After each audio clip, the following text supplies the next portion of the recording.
Welcome to the Ari Hoffman Show on Talk Radio 570 KVI, your home for the politically homeless, streaming live at KVI.com and the KVI app. If you want to be part of the most dangerous show on the airwaves, call or text the Warrior Injury Law Studio line at 206-421-5757. That's 206-421-5757. Coming up this hour, Katie Wilson bombs her State of the City address because, well, she's never had a real job before. But before we get to any of this, time for your daily dose of adrenaline. You want me to stick this into my heart? Are you f***ing nuts? Something weird has been happening this session in Olympia. And it started last session, but this time it's more pronounced. And I'm talking to people behind the scenes, and it's getting infinitely worse. It used to be occasionally a Democrat would work with a Republican. Occasionally a Democrat would defect on something and vote against what all the other Democrats were doing. But not this year. Not this year. When I was down in Olympia and I was talking to various lawmakers, things kept happening that day that were odd when we were checking out some of the hearing rooms. A Democrat would say they didn't support a certain bill pushed by other Democrats. Then all of a sudden, they'd call an executive session. Quick, we got to go meet in private. And then the Democrat would re-enter the room, head kind of slumped, shoulders kind of slumped, and then vote with the rest of them. And the big takeaway is that the Democrats are threatening members of their own party. If you don't vote for us, there's going to be political ramifications. This is very much like The Godfather, don't you think? Don't ever take sides against the family, ever again, or else. You all know what I'm talking about, right? We've all seen the movie. Second one, not first one. So what's going on? It's basically the Democrats are insisting, blind loyalty, no exception whatsoever, or else they're going to challenge you. Now, a little inside baseball for you. There's a bill that I've been very passionate about trying to defeat. It doesn't affect you in any way, shape, or form. But what happened yesterday, while I was on air, should indicate how crazy this is. I am picking this as a microcosm because right now we keep seeing these headlines. Oh, Bob Ferguson doesn't like the income tax as it is. Oh, this Democrat may vote against the income tax. That Democrat may vote against the income tax. Not going to happen. Last year, Bob Ferguson was spewing the same BS. And what happened? All of a sudden, the Democrats started targeting his office, targeting his employees, saying, hey, yeah, you guys don't get to wander around the floor of our chamber anymore. We're not going to do that. They were doing this last year. They're still doing it now. For those of you holding out hope, thinking, oh, maybe some Democrats will vote against the income tax, ain't gonna happen. Not going to happen at all. Maybe one or two who are in competitive races. They might let them do it just to try and keep their seats. But no, this thing is going forward. Now, this bill that I'm passionate about has nothing to do with you, but it shows what's going on. So bear with me for a minute here. Senate Joint Memorial 8014.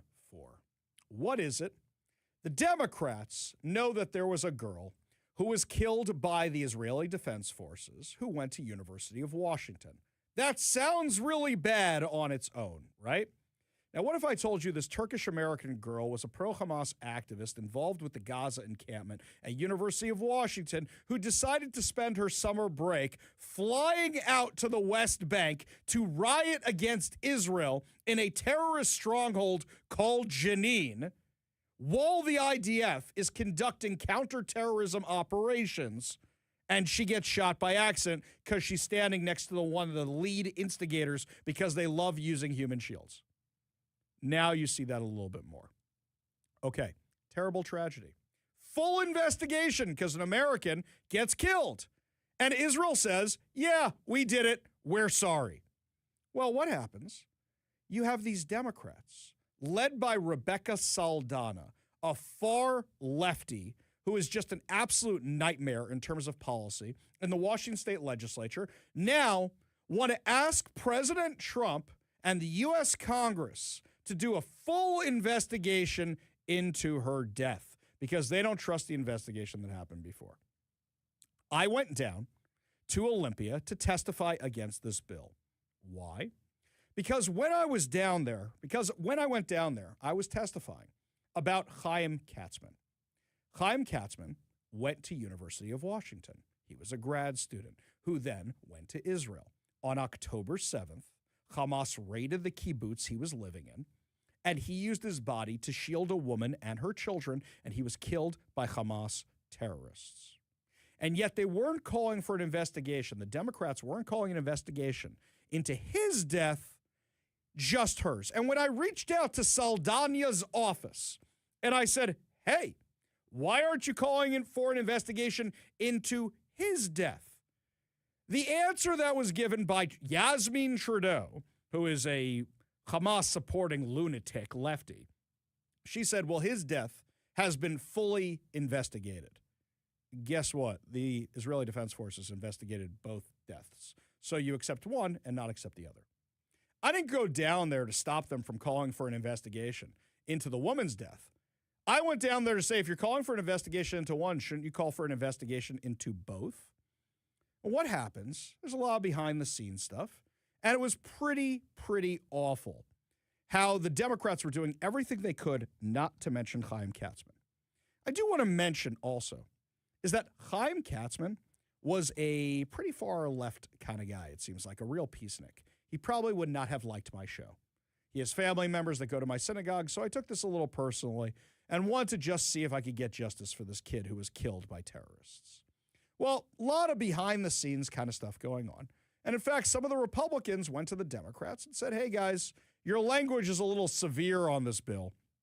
Can we dial it back? Because basically, you're accusing Israel of killing this woman when it's all alleged at this point, and you guys are making a whole bunch of ridiculous allegations, and hey, you know what? If you want us to support this, we're not going to support it when it's doing this? Okay, fine. So what happens? You have 5 Democrats on the committee and 4 Republicans on the committee. One of them is a Jewish guy. One of the Democrats is a Jewish guy named Jesse Solomon. Jesse Solomon is basically an empty suit in the Washington State Legislature. He's a guy who you don't know his name because he doesn't do that much. But he's the only Jew on this committee, and he's one of the few Jews in the Senate. This is a guy who likes saying, oh, I do so much for the Jewish community. I do so much for the Jewish community, and I can't name one thing he's ever actually done. So, anywho, Jesse Solomon is a senator, Democrat senator, and he could have been the swing vote to stop this thing from going out of committee, but he didn't. Now, yesterday, during my show, I knew that the vote was going forward on the Senate floor about this. And afterwards, while I'm on air, my phone is blowing up, ringing from Senator Solomon. By the way, note for next time, say you're off record when you're talking to me, because I am a journalist, and if you don't say you're off record, guess what? It makes it to air. So I texted back to him, I'm on air right now. He wrote, hey, Ari, this is Senator Jesse Solomon. Wanted to touch base with you. Senator Wagner was the most considerate person in the Senate on the resolution. Vote. I don't know what I will be able to explain, but please know that. He was taken by surprise and was going to cue off my speech. But it was not a speech I was able to make due to caucus dynamics. It was an untenable choice for me either way, so I asked to be excused. Okay, let me translate that for you people who are not wonks in the Washington State Legislature like I may be, right? Here's what he's saying. They were threatening me with political retribution, so I got excused from the chamber because I was going to vote no or speak against this bill, and they were threatening me, so I had to get excused so I wouldn't get in trouble with the Democrats. That's not leadership. That is pure cowardice. Now, let's be real about this bill for a second. You think the Trump administration is going to do anything about it? No. You think Congress is going to do anything about it? Maybe Pramila Jayapal will hold it up at some point so she can have a press conference and say, look, we need to investigate this. Israel's evil. And maybe Rashida Tlaib, Ilhan Omar, and AOC will jump on board. Maybe that's what will happen. At the most. Nothing is going to come for this, so it is pure virtue signaling nonsense. But the Democrats will not even permit a Jewish member like Jesse Solomon to speak out against this. So last night I called him after the show. And when we were speaking on the phone, he was very clear with me that, yes, they were politically threatening him. And I think he wanted sympathy from me. You're not going to get it. You signed up to be a politician. Guess what? Then you're going to get political threats if you're a politician. It's going to happen. If they're real threats, let's go to the authorities. Let's expose it. If they're political threats, let's expose it. Let's talk about it. He didn't want to do that.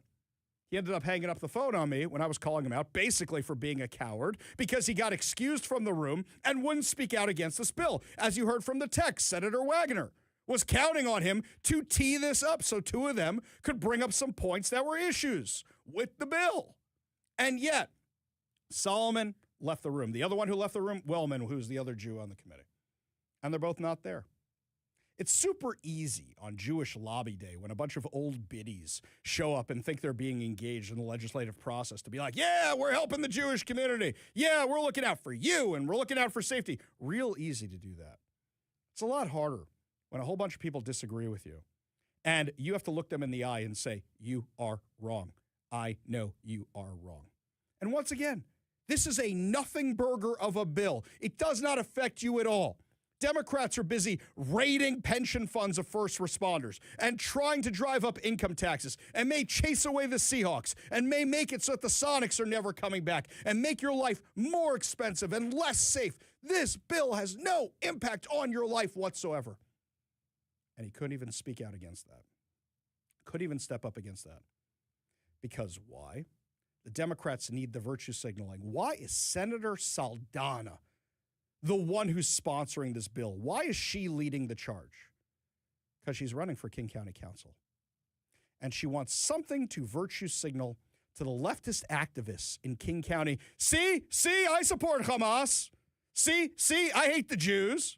See, look what I do. Now you should vote for me. Thinking that gets her street credit in King County. And you know what? She may not be wrong. And the Democrats want her to get that position.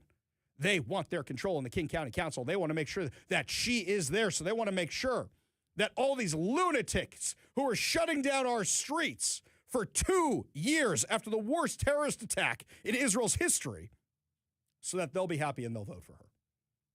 That's what this is about. So then you get Rebecca Saldana on the King County Council.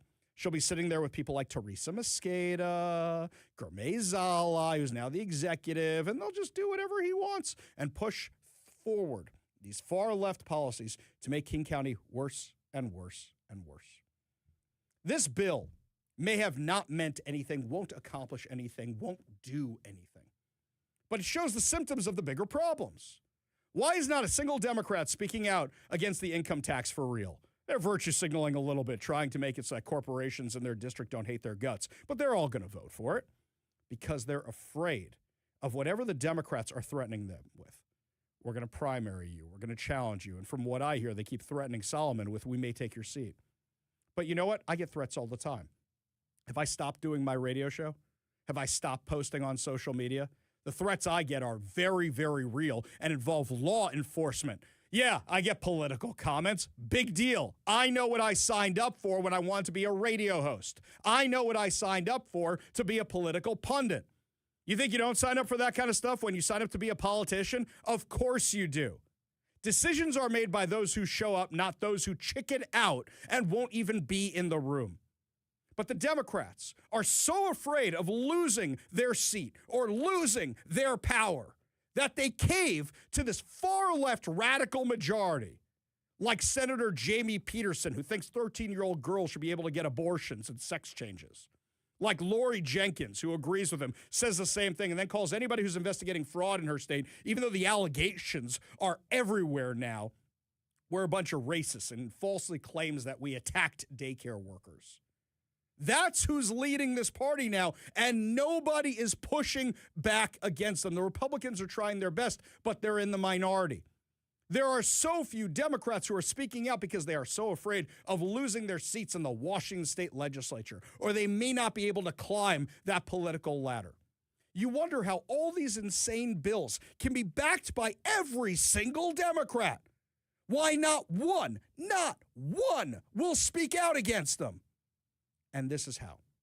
Because they threaten, they threaten, they threaten, they threaten. That's what it is. And they're all afraid of losing power. This is pure political cowardice at its absolute worst.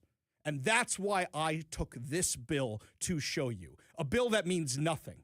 Now, when it's a high priority of the Democrat leadership, what kind of threats you think they're bringing then? They don't want any dissent whatsoever. You know, the Republicans disagree with each other all the time, but it's, you know what, that's his opinion. Okay, fine. You know what, that's her district. Fine. We understand that. That's fine. But the Democrats will not allow any dissent at all. This summer, the Israel consulate was actually looking for legislatures to go visit Israel. We want to show you Israel so you can see what you're talking about when you go have your legislative discussions of anything that involves Israel. And they were offering trips. Go see Israel, get a few tourism in, get some shawarma, get some schnitzel. You'll be happy. It'll be good. The amount of Democrats who were too afraid to go because they said their caucus would penalize them is horrifying. You're so afraid of your caucus targeting you because you just went to go see the Jewish homeland. You went on a tourist trip. You went on a press junket. They go on these things all the time. If they were going to Ukraine, it would have been like, oh, we celebrate you. And here's something that Senator Jesse Solomon doesn't understand. So let me make sure I got this right. You didn't want the Democrats didn't want a Jewish senator to stand up for a Jewish issue, stand up for a Jew who was killed by a terrorist organization in the Washington State Legislature. That's how the headline should read. But he was too afraid, and he left. He got himself excused because he was too afraid to even be in the room. Anybody could stand up in front of the old biddies on Jewish Lobby Day and say, oh, I'm here backing your issues. Anybody can go to their constituents and say, I'm fighting for your issues. I'm fighting against the income tax, and I'm fighting to keep men out of girls' sports, and I'm fighting for you can say you're fighting for anything, but then when it comes time to actually do it and you don't do it, we know you're completely full of it. We shouldn't be surprised that politicians are full of it. They are all the time. But I am even more happy, impressed with our friends on the Republican side who keep fighting and fighting and fighting, even though the Democrats target them and target them and target them and target them, including on issues where they may be important to me. They may be important to you. May not even be important to them, but they go, these are our constituents. These are the people we're fighting for. We're going to go fight for this issue. Instead, the Democrats are doing everything they can, not for their constituents, not for the betterment of Washington State, but because they want to push their far left agenda and show just how far left they can be. And nobody in the Democrat caucus is strong enough to stand up to them. That is pure cowardice. Because you know what? If they had a rebellion inside their own caucus, the far left wouldn't be leading the charge anymore. So if you ever hear from a Democrat, well, you know, leadership wanted this and the far left's running everything, no. It's because the Democrats don't have the guts to actually stand up to them. And some of you are going to get mad at me for saying this. It's like the teachers' unions. I say all the time on the show, how come we don't have more teachers standing up to the teachers' unions? Well, Ari, there's a lot of us. We're too afraid to speak. Okay. There are other jobs out there. The private schools are exploding, and you could get jobs at those places. You're afraid to speak out against it, you're part of the problem. I speak out every single day. I get death threats every single week. I get other threats all the time because I believe in what I'm doing. I don't give up the fight. There are no moderate Democrats because the moderate Democrats are too afraid to speak out for everything. And that's how you get these terrible proposals. That's how you get these terrible bills. And that's how you get them with no pushback whatsoever. And when people say, where are the common sense Democrats? They are scared. They are afraid. They will not speak out. And because they won't speak out, they're part of the problem. That's how bad this is. And this is a symptom of a bigger problem, where these insane laws, insane bills will continue going forward because nobody's strong enough to say no and stop them, and there aren't enough Republicans because Democrats control basically a supermajority in both chambers. That's the problem we're dealing with right now. And if you want to know how we solve this, you have to make them, get them punished at the ballot box for every single bad agenda item they proposed. For every single bad tax they proposed, they supported. And you have to say it from now till Election Day. And the problem is so many people are so focused on what's going on in Washington, D.C., they're not focused on what's going on in Olympia. They know who's at the top of the ticket. They don't know these little races. They don't know who's running for school board. They don't know who's running for city council. They don't know who's running for judges. You want to get involved in these little races. That's how you get involved. And maybe somebody within the sound of my voice is going to say, I'm going to run for office and challenge them because enough is enough and nobody else is doing anything. And anybody who actually wants to run for office, you can reach out to me, ari@kvi.com. That's ari@kvi.com. Speaking of radical lefty lunatics, the new mayor of Seattle, Katie Wilson, gave her State of the City address yesterday. It absolutely tanked with the most awkwardness in history. We have some insane audio for you when we come back. You're listening to the Ari Hoffman Show.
the worst kept secret in Seattle was that the Seahawks were going on sale after the Super Bowl. How do we know this? Because the news broke before the Super Bowl this was going to happen. And then immediately Seahawks were like, no, we're not, nope, not going to happen. And then guess what? It was happening. Yeah, this is no surprise at all. Today it's official. The estate of Paul G. Allen has begun the sale process for the Seattle Seahawks. According to an announcement from the estate has selected investment bank Allen & Company and law firm Latham & Watkins to lead the sale process, which is estimated to continue through the 2026 offseason. NFL owners must then ratify a final purchase agreement. So you're probably going to have the Seahawks for sure in Seattle for next year, for next season. You're not going to move a team that quickly. The question is, do they stay afterwards? Now, all the taxes we've been talking about this whole time, the jock tax, the payroll tax, corporate taxes, B&O taxes, every kind of income taxes, all this. Whether the Seahawks stay or not, the question is whether or not they can recruit talent. Because what's going to happen is a player is going to say, yeah, I may have signed a gajillion-dollar contract, but Washington State's going to take a bunch of that money from me. I'd rather go play in Florida. I'd rather go play in Texas. I'd rather go play in any of these states. So you're going to have a harder time recruiting talent even if the Seahawks stay.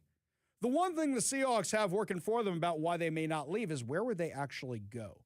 Is there a big barren wasteland of football somewhere in this country that really needs a team? I'm not sure. Right now, the Seahawks have British Columbia in addition to Washington State. They got Idaho. They got Oregon. They got a pretty big area. Would they go somewhere else? I think the only thing working for them right now is I don't know where they would actually go. Do you think the Seahawks are going to stay? Do you think the Seahawks are going to leave? Let us know what you think. 206-421-5757. That's 206-421-5757. Well, the question is, how many taxes is Seattle going to put on the Seahawks afterwards? They've already put so many taxes on so many other corporations around here. They've already put taxes on so many people around here. They're going to do whatever the Washington State legislature did. In fact, some of their bad tax policies were used as templates for the Washington State legislature, like the payroll tax. So Katie Wilson had her first State of the City address. And what's she going to say? We had a Super Bowl parade, and it was great because Seafair ran it. My office had nothing to do with it. We finally cleared one homeless encampment, and the people moved 3 blocks away. So after the show yesterday, I go to watch the speech and the train wreck it's going to be.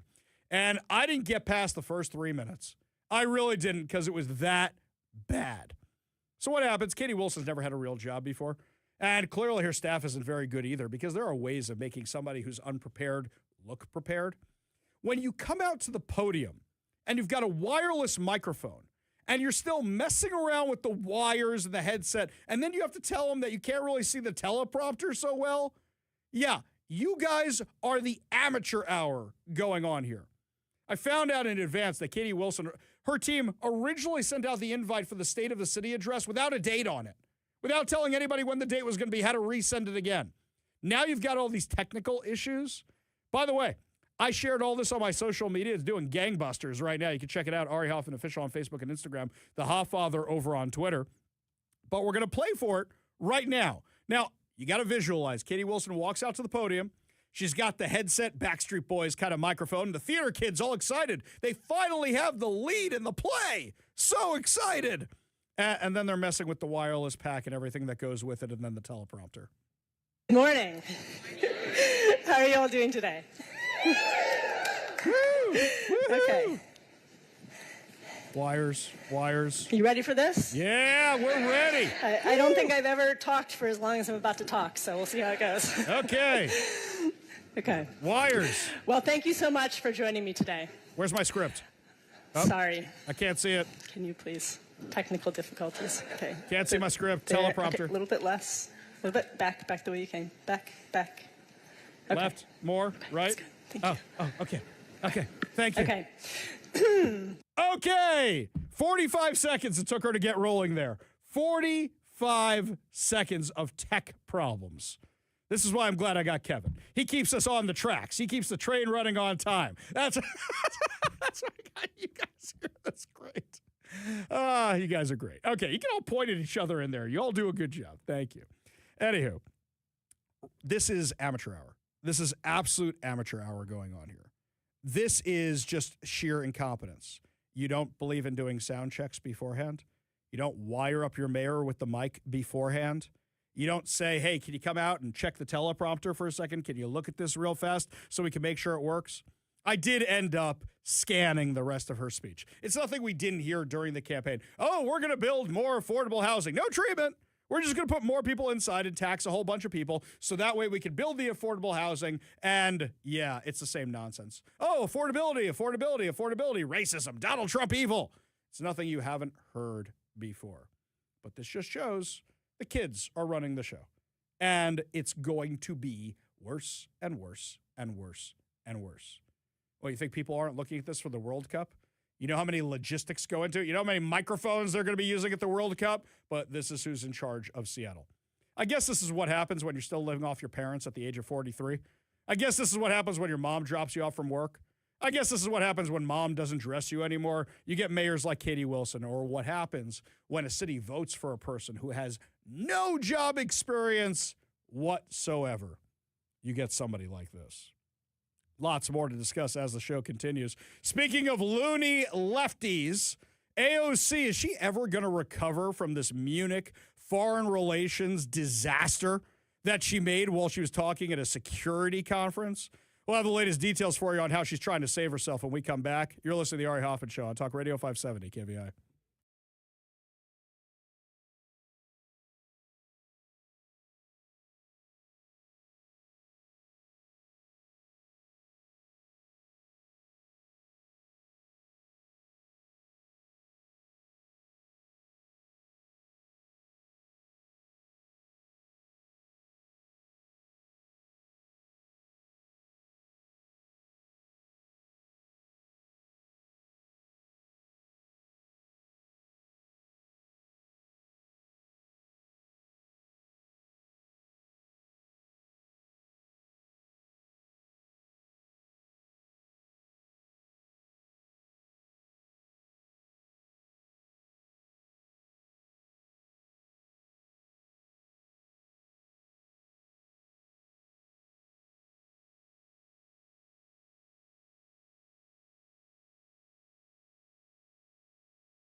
For the last few days, everybody's been talking about what a great speech Marco Rubio gave at the security conference in Munich, Germany, about American exceptionalism, about how we want a strong Europe and we have a strong America, and how if everybody's strong, we don't have problems anymore, and how there are parents. It was really a great speech. We played it for you yesterday.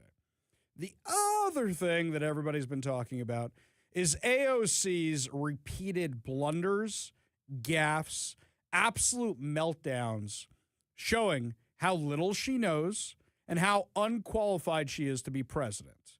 Now, we know AOC has her eye on the prize, and Democrats were going to put all their hope behind her. The less left-leaning ones were going to pick Newsom. The more left-leaning ones were going to pick AOC.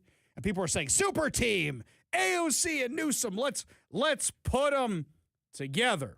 Well, unfortunately, both of them tanked at the security conference in Munich. If you're going to a security conference about international, global security, don't you think you should brush up on this a little bit? And this is the clip we played for you yesterday about AOC's brain breaking when she was asked about Taiwan, showing not only how dumb she is, but how unprepared she is. You can't even memorize a few sound bites? Would and should the U.S. actually commit U.S. troops to defend Taiwan if China were to move? I think that this is such a, I think that this is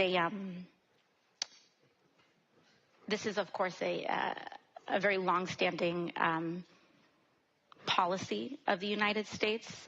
And I think what we are hoping for is that we want to make sure that we never get to that point. And we want to make sure that we are moving in all of our economic research and our global positions to avoid any such confrontation and for that question to even arise. Oh, that just gets better every time we play it, doesn't it? What you just said is one of the most insanely idiotic things I have ever heard. At no point in your rambling, incoherent response were you even close to anything that could be considered a rational thought. Everyone in this room is now dumber for having listened to it. I award you no points, and may God have mercy on your soul. Now, if you think that's where the story ends, no, my friends. Because AOC is now trying to dig herself out of this hole. And she figured, if I go to a friendly media outlet really quick, they can spin for me. So apparently, she called a New York Times reporter named Kellen Browning, who posted on X that she had called him to try and fix this mess. He said, AOC came to Munich to warn about the far right. Coverage focused on 2028 and verbal missteps. She gave me a call. You got to say you're off the record when you talk to reporters, guys. The reporter's post linked to his Monday article on AOC's visit to Germany titled, After First Big Overseas Trip, AOC Expresses Frustrations, in which the Congresswoman argued that everybody's got this story wrong. Do we now? After speaking at the security conference over the weekend, AOC was mocked for multiple statements she made about Taiwan, as well as for saying Venezuela was below the equator. Yeah, maybe you need better fake glasses so you can look smart, because the ones you have ain't getting it done. So she told the Times, everyone's got this story wrong, that this is about me running for president. I could give whatever about that, to be honest. Users on X responded swiftly, according to Fox News, accusing the Congresswoman of attempting to reshape the narrative after facing widespread criticism for her comments at the conference. Quote, New York Times reporter doing his best to spin AOC's awful performance, wrote Red State contributor Bonchi. Just when you go to Munich, but when you go to Munich to a global security conference, you should expect to be asked about global security issues. By the way, I'm actually going to take the side of the New York Times reporter here and say, no, I don't think he's trying to spin for her. I think he's doing something I do from time to time on social media. When you want to rile people up into a frenzy, you just put up what the person said and let the reactions just roll on in. Sometimes you don't even need to give commentary. All this reporter said was, here's what AOC said. She called me. She said everybody's got it all wrong. He didn't say whether or not they had it all wrong. Noah Pollack, senior advisor for the Department of Education, tore into AOC for speaking dumb slogans, even when she's trying to clean up the mess she made by speaking in dumb slogans. Journalist Paul D. Thacker satirized Browning's post and described his article in the Times as a rehab story to make the congressman look better. Here's what he wrote. This is my favorite one. A politician I love went to Munich to denigrate Republicans. She fell flat on her face. She gave me a call. Here's my rehab story to make her look better. Oh, these are great. Kennedy Center President Richard Grinnell wrote, some guy named Kalen is running a PR campaign for AOC's presidential strategy while saying he's a reporter. Pro tip, Kalen, if you use the phrase far right, then AOC is far left. I would completely agree, by the way. Meanwhile, over on the text line, a lot of people are worried that the Seahawks might actually leave. John in Lakewood thinks they would go to St. Louis. Lots of other cities with strong fan bases prepared to welcome them. What, you think they're going to make up for losing the Rams? Here's one where Ernie's reaching out and actually wondering about running for school board based on my opening segment. Ernie, I will help you with the data after the show. Email me, ari@kvi.com. That's ari@kvi.com. I will help set you off on the right path so we can do this. I mean, this is just the AOC thing. This is just cracking me up. She tried to dig herself out of the hole and made the hole even worse. When we come back, my friends, it looks like yet another domino has fallen on these insane trans surgeries for kids. Another medical facility says they ain't doing them anymore. We'll tell you which one when we come back. You're listening to the Ari Hoffman Show on Talk Radio 570 KVI.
Oh, this is a great throwback from here. John on the text line says, AOC sounded like Miss South Carolina at the Miss Teen USA competition in 2007.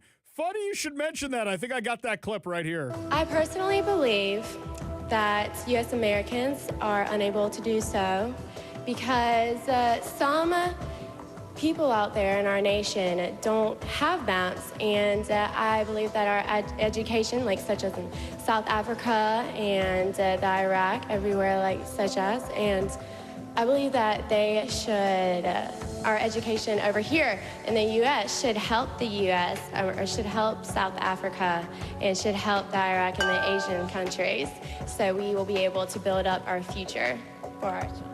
Thank you very much, South Carolina. South Carolina, what's up? Yeah, that also gets this response. What you just said is one of the most insanely idiotic things I have ever heard. At no point in your rambling, incoherent response were you even close to anything that could be considered a rational thought. Everyone in this room is now dumber for having listened to it. I award you no points, and may God have mercy on your soul. I'm just excited to use that clip today. So many of you yesterday were asking me from what's that from? Clearly you haven't seen the Adam Sandler classic Billy Madison, which is where that's from. Meanwhile, in good news, NYU's Langone Health Center said they are no longer doing trans surgeries anymore. In fact, the lefties are freaking out.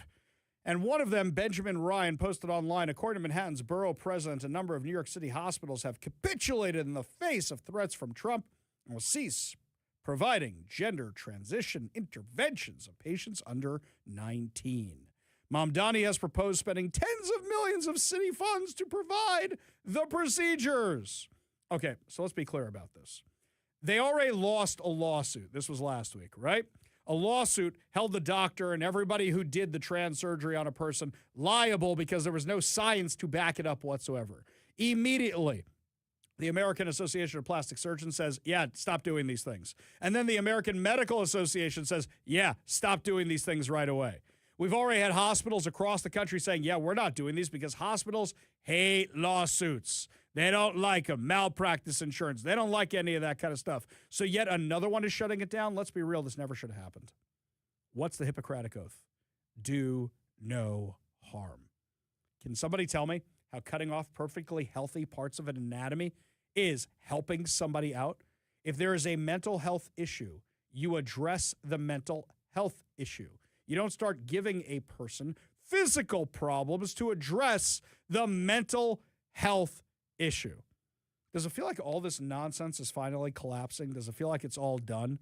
Well, now even Disney, one of the wokest corporations on planet Earth, is putting an end to some of this stuff. According to the Post-Millennial, Orlando's Gay Days, which have been a long-running LGBTQ-themed tourism event at Disney World, have been paused for 2026. Why are we doing this at a kids' theme park?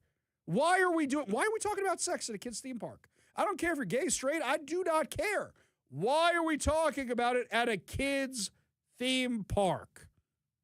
The pause comes as there has been mounting pressure related to the LGBTQ activism event that usually takes place on an annual basis in and around Disney World to mark Pride Month. Quote, after careful consideration, we have made the difficult decision to pause the Gay Days Orlando event scheduled for June 2026. Changes to our host hotel agreement, the loss of key sponsorship support, and broader challenges currently impacting the LGBTQIA plus events nationwide made it impossible to deliver the experience our community deserves. I think this is more the sponsorship aspect. Sponsors were bailing on the Pride parades last year when Trump had barely been in office. You remember the one around here? Needed another $250,000, and I don't think they ended up getting it. I think they ended up rolling back parts of the parade. Maybe it's just people are tired of all the nakedness in the streets. Maybe people are tired of the, well, for lack of a better word, fornication and all the other weird fetishes you see on display on the floats at these parades. You want to march around in a flag and be prideful? Sure, go ahead. But all the other stuff that comes with it, when you're holding up on a pedestal sexual acts, why are you surprised when people start doing the sexual acts in the middle of the street? You know, we used to have laws against doing this kind of stuff out in the middle of public. I don't care which direction you're going in. But now apparently you can do them wherever you want. Why are you doing them at a kids' theme park, by the way? They added, this is a pause, not an ending. For more than 30 years, Gay Days has been built by and for our community. Our focus is now on reimagining the future and returning with a stronger, more sustainable event. Maybe don't do it at a kids' theme park. Just an idea. The announcement comes as many large identity-based events across the country face a lack of sponsorship dollars, rising production costs, and a corporate climate that has become more cautious about taking part in identity politics. You mean the free market is doing what the free market does? And the free market is saying, yeah, you know what, people just don't have an appetite for this nonsense anymore. We're going to stop it. After some online spoke about the potential cancellation of the event, a spokesperson for Gay Days said in an email to the Washington Blade, at this time I'd like to clarify, it has not been canceled. We are clarifying our details, finalizing our plans for 2026, and we'll be making an official announcement later this week. That's now we're getting it from our other constituents, and now we got to figure out how to save this event, or everybody's going to call us bigoted or racist or Trump supporters or whatever they come up with next. Why are you doing it at a kid's theme park? Plenty of other places to go. Why do they always want to put the sex stuff on display in front of kids? That's an issue I think a lot of people have to address. Something we should really be talking about, why they feel the need to do this for a captive audience, especially children. John in Auburn says, Ari, did AOC graduate from Kamala's Word Salad University with honors? I think she actually founded the university. I think we've been having more AOC word salads than Kamala Harris if we go way, way, way, way, way back. So, yeah, we'll have to check that out. Maybe we should bring back Deep Thoughts music, but use it for AOC when she goes to security conferences. Lots more to discuss as the show continues, my friends. When we come back, insane crime stories from our area. Democrats ain't doing anything to address it. We'll tell you what's going on. You're listening to the Ari Hoffman Show on Talk Radio 570 KVI.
Welcome to the Ari Hoffman Show on Talk Radio 570 KVI, your home for the politically homeless, streaming live at KVI.com and the KVI app. If you want to be part of the most dangerous show on the airwaves, give us a call or a text on the Warrior Injury Law Studio line at 206-421-5757. That's 206-421-5757. Coming up this hour, Oregon businesses are going bankrupt at a massive rate. Our Washington businesses next. But before we get to any of that, I got this fun email during the break.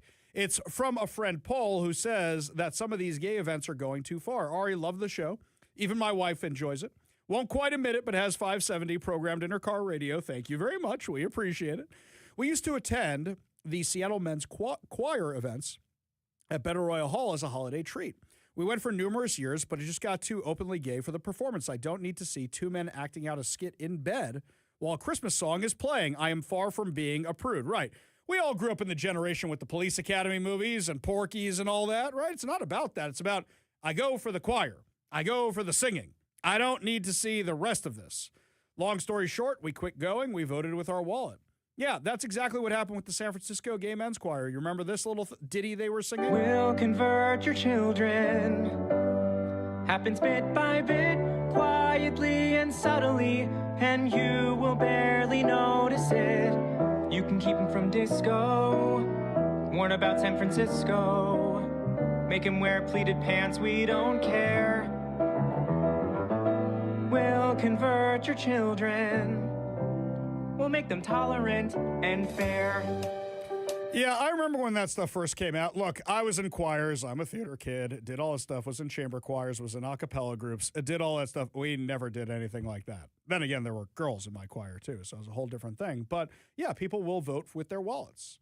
They're going to stop going to businesses. The big mistake of corporate America was even weighing into this kind of stuff by saying, yeah, we're going to put up this flag or that flag and not this one and not that one.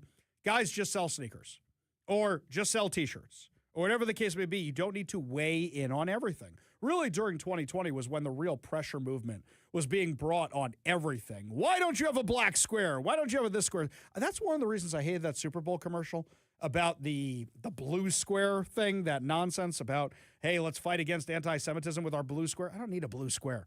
We got the Israeli army. I don't need a blue square. What kind of nonsense is that? Speaking of nonsense, by the way, here's a good one. A lot of you sent me this before the show today. Puget Sound Energy sent out a flex notice today. What's a flex notice? A bunch of our friends had these thermostats installed where they figured, oh, we're getting this incentive, we're getting these rebates, isn't this great? But you gave control to Puget Sound Energy. So anytime Puget Sound Energy thinks that there's going to be a weather event, they send out one of these flex notices that says, oh, it's really hot out. Sorry, you're not going to have air conditioning. Oh, it's going to be really cold out. Sorry, you're not going to have heat. Or my favorite is when they say, don't plug in your electric cars. Wait. Didn't you guys just spend a whole bunch of years telling us to buy the electric cars? Now you can't charge them before an emergency where there may not be power because you're worried about overloading the grid. These are the same people who want to ban natural gas, by the way. So for those of you who don't live in our area and are listening from elsewhere, they are expecting freezing temperatures tonight and tomorrow, February 19th. We're not a weather show, but that's what they're expecting. So tonight, before you tuck in for bed, make sure all your hose bibs are covered. Make sure all your outdoor water is turned off. You don't want to have any pipe breakages. Do the usual things that you do. And if you have a Flex account, or if you got this Flex notice, your thermostat may be turned down. They're asking everybody, please join your neighbors in reducing energy usage tomorrow from 6 p.m. to 10 p.m. So you mean at the times when everybody's home, kids are home from school, everybody's got their devices out, everybody's watching TV, everybody's cooking dinner, everybody needs the heat on in the house because it's getting cold. Reduce your energy consumption, please. Why don't you? Well, everybody, could you do that for us? Could you make sure to do that? Yeah, we're going to be California. We keep having energy policies like this. Unbelievable. Yeah, going to be below freezing temperatures. But, turn down the heat. Why don't you? Could you do that for us? Could you now?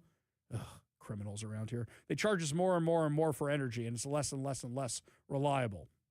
Speaking of criminals, by the way, this, according to the Olympian, a woman who allegedly sold marijuana to minors under the name Mama Green has been released from Thurston County Jail without bail. Let me make sure I got this right. If you sell drugs to minors, you can be released with no bail whatsoever. Sidrida Lynette Green, 57, attended her preliminary appearance in Thurston County Superior Court on Thursday. The Thurston County Narcotics Task Force and Lacey Police arrested Green, her 2 adult children, and 2 other associates Wednesday following a months-long investigation. The Olympian reported that the arrest occurred at a home near the corner of College Street and 40th Lane Southeast, which is just northwest of Rainier Vista Community Park. Law enforcement alleged she sold controlled substances, cannabis and vape products to children as young as 13 years old. We'll just call her Granny Ganja, Granny Pot. During the investigation, detectives documented over 150 juveniles entering her residence on an average school day. That's according to the Lacey Police Department. 150 minors were going in and out of this house to buy drugs every day. Wow. Wow, our society's just doing great these days, right? A search of her home and the defendant's cars yielded a vast amount of evidence, including marijuana, mushrooms, drug paraphernalia, over $24,000 in cash, multiple firearms, and more. I love Washington. I love our state. Prosecutors accused Green of the following crimes: 4 counts of distribution of a controlled substance to a person under 18, 5 counts of unlawful delivery of a controlled substance, unlawful possession of controlled substance, marijuana with intent to deliver while armed with a firearm. Don't threaten me with a good time. Unlawful possession of controlled substance, cyclamin, with intent to deliver while armed with a firearm. You should see the table, by the way. It looks like the Oriental trading of drugs and money here. It looks like, yeah, and guns. Holy cow. I want some of those guns. Those are some pretty good-looking guns I see there. The suspects have not yet been charged. If prosecutors do charge them, their arraignment is expected to be today. In court, even though they found probable cause, released her without bail. No problem. So she's probably back to selling right now. Meanwhile, kids come home from school. Somebody may have seen this article. Parent goes, I know you've got pot, don't you? Kid goes, I don't know what you're talking about. I don't even know who Miss Granny Ganja is. Well, how do you know her name is Granny Ganja? Billy did it. It's Billy. Billy goes there all the time. That's what. Oh, there's no justice here. No justice here at all. It's just, yeah, criminals can do whatever they want and go free. No problem whatsoever. Apparently, she has a previous criminal record. First-degree forgery in a 2006 Georgia case. On Thursday, bail was set at $10,000, about $15,000 for one of the other co-defendants. But, released without bail, no problem. Just get on out of here. Nobody's ever held responsible for anything they do, right? That's like how a Kansas prolific offender ended up shooting at the Seattle Police Department just a few days ago. A 62-year-old Kansas man has been charged after prosecutors say he shot at the Seattle police officers during an encounter Thursday evening in Ballard. Do you remember? We were talking about this on air, I believe. So what happened was we got reports of an officer-involved shooting, and immediately the left goes crazy, all the anti-cop people. They go absolutely bonkers crazy. Oh, the police, they're killing random people. It must be ICE again. They're shooting random people. I said, can we wait? See the facts. Well, on Friday, King County prosecutors charged Christopher Michael Bowman with assault in the first degree and assault in the second degree. Both charges include firearm enhancements and law enforcement aggravating factor, which means he targeted police officers, which could increase the standard sentencing range if he is convicted. According to charging documents, the first-degree assault charge alleges that Bowman shot at Seattle police officer Jonathan Lupestein with the intent to inflict great bodily harm. The second-degree assault charge alleges he assaulted Officer Bailey Pearson with a handgun. Prosecutors have requested that bail be set at $3 million, citing concerns that Bowman poses a significant danger to the community. They also said if bail is posted, he should be placed on electronic home monitoring. Why does he get bail at all, given the fact that he's a prolific offender from out of state? At 5:07 p.m. on Thursday, an 18-year-old woman called 911 to report that her ex-husband was following her in Ballard. She told dispatchers he typically carries a pistol. The woman went inside a QFC on 24th Avenue Northwest to wait for officers. Police records indicate that officers learned Bowman had an active extraditable warrant out from Kansas for violent crimes, including rape, aggravated kidnapping, aggravated robbery, and criminal possession of a firearm. Hours later, officers spotted Bowman near Northwest 62nd Street and 28th Avenue Northwest. According to investigators, Officer Lupestein exited a fully marked patrol vehicle, identified himself as police, and ordered Bowman to remove his hands from his pockets. Authorities say Bowman instead pulled out a handgun and fired. Now, before you say, well, Ari, that's the officer's account. We don't trust law enforcement, for all the lefties who listen to the show, there's video. There is video of all of this. Yes, this is why I say we should have body cameras everywhere. Body-worn camera show that multiple shots were exchanged between Bowman and officers. I actually posted the video up to my social media channels. You can find it over there. Bowman was struck during the exchange, fell to the ground. Officers secured the scene, kicked the handgun away, took him into custody. The firearm was described as a semi-automatic handgun with one round in the chamber. Officer Pearson later reported that something struck her knee, which investigators believe may have been shrapnel from rounds impacting a patrol vehicle. Bowman was transported to Harborview Medical Center for treatment of injuries sustained during the incident and remained hospitalized at the time of charging. Prosecutors say Bowman has an extensive out-of-state criminal history dating back to the 1990s. Court filings indicate prior felony convictions in Kansas for rape, attempted aggravated robbery, aggravated kidnapping, criminal possession of a firearm, trafficking contraband in a correctional institution. I don't even want to know where you were hiding it, dude. He also has first-degree robbery convictions in Missouri, along with misdemeanor convictions that include assault on law enforcement officers and violation of a protective order. Also, he's a convicted felon. How did he have a firearm? Wow, those gun laws in Washington really doing wonders. Stop people from having firearms who shouldn't have the firearms, right? Yet another prolific offender out on the streets. Hang on. Oh, come on. These are just isolated incidents, are you right? Saturday morning, Seattle police arrested a 29-year-old man with a history of assaulting police and multiple active warrants after authorities say he caused extensive damage inside Harborview Medical Center's emergency department, set a fire in a trauma room, and assaulted nurses and security guards. I remember when we've had to spend Sabbath or a Jewish holiday in a hospital and we have to light the Sabbath candles, they really frown on that. Don't light fires in oxygen-heavy environments. Don't do it. That's bad news. Patrol officers were called to Harborview in downtown Seattle at around 10:15 a.m. after receiving reports that a patient was trashing a trauma room. That's a direct quote. When officers arrived, the room was already in disarray. That's an understatement, by the way. It appeared that almost everything in the room had been thrown around or tipped over as staff and security were fighting with the suspect. Investigators say hospital staff restrained the man after he allegedly broke open a direct oxygen line. You know that's how Apollo 1 exploded, right? Then ignited a bucket filled with medical equipment. The damaged oxygen valve allowed fresh oxygen to flow into the room. Security and staff intervened, as an active fire in the room with a broken oxygen line could cause an explosion within the hospital. Oh, you think? Wasn't that a time somebody flipped on an MRI machine and there was an oxygen tank in the room and it sucked in the oxygen tank because the MRI machines are magnetic and drew the metal to it, and then the thing exploded? Police said the man had come to Harborview the night before with wrist injuries.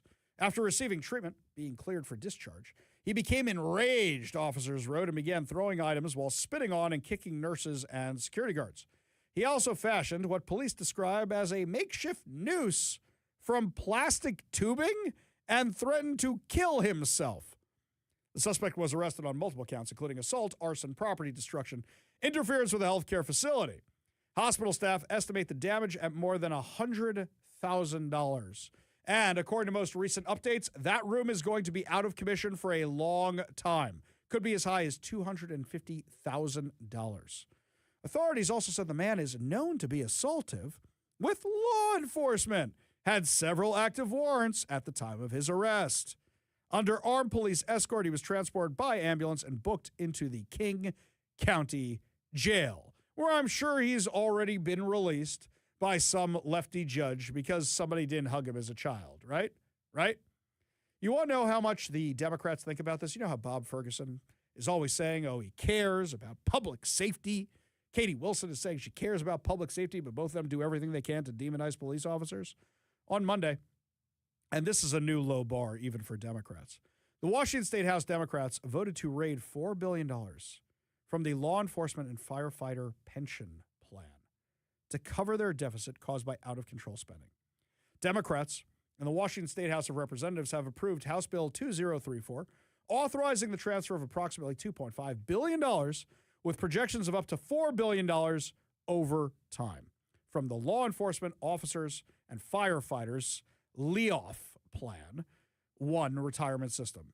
The legislation passed 55 to 39, with every single Republican voting against it. Let me say that again. Every single Republican voted against it.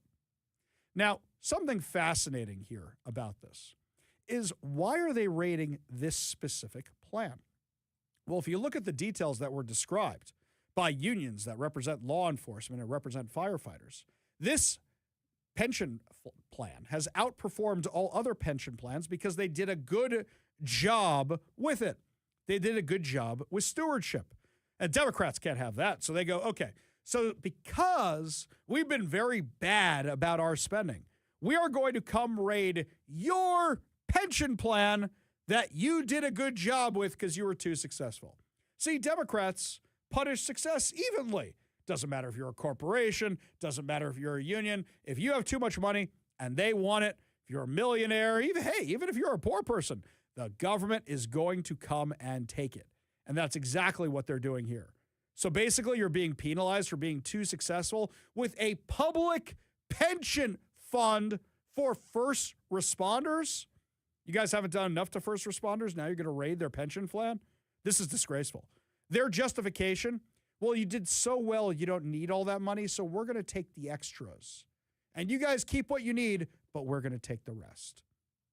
That's their logic. That's their justification. The next time Democrats say they're pro-law enforcement, you raise your hand very, very politely, and you say, then why are you defunding their pension plans? Why are you raiding them for your out-of-control spending? See, this is the dirty little secret that we talk about all the time, and later in the show we're going to talk about it with Mamdani. Eventually, you run out of other people's money. You can raid whatever you want. You can tax the billionaires, they're going to move. You can tax the millionaires, they're going to move. You can tax the corporations, they're going to move. And eventually the normal people like us will be out of money. They're going to come after us because they don't have all those other people to tax anymore. They are literally raiding the pension fund of their own first responders because they were too successful with the stewardship of that pension fund. If they can do that, they can do that to anybody, my friends. And speaking of places that are now having financial problems, when we come back, my friends, Oregon businesses are going bankrupt at a scary, scary rate. Is this about to happen in Washington as well? We'll give you all details when we come back. You're listening to the Ari Hoffman Show on Talk Radio 570 KVI.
Just before we take that trip down the left coast, looks like I touched a nerve with that story about the pension plan being raided.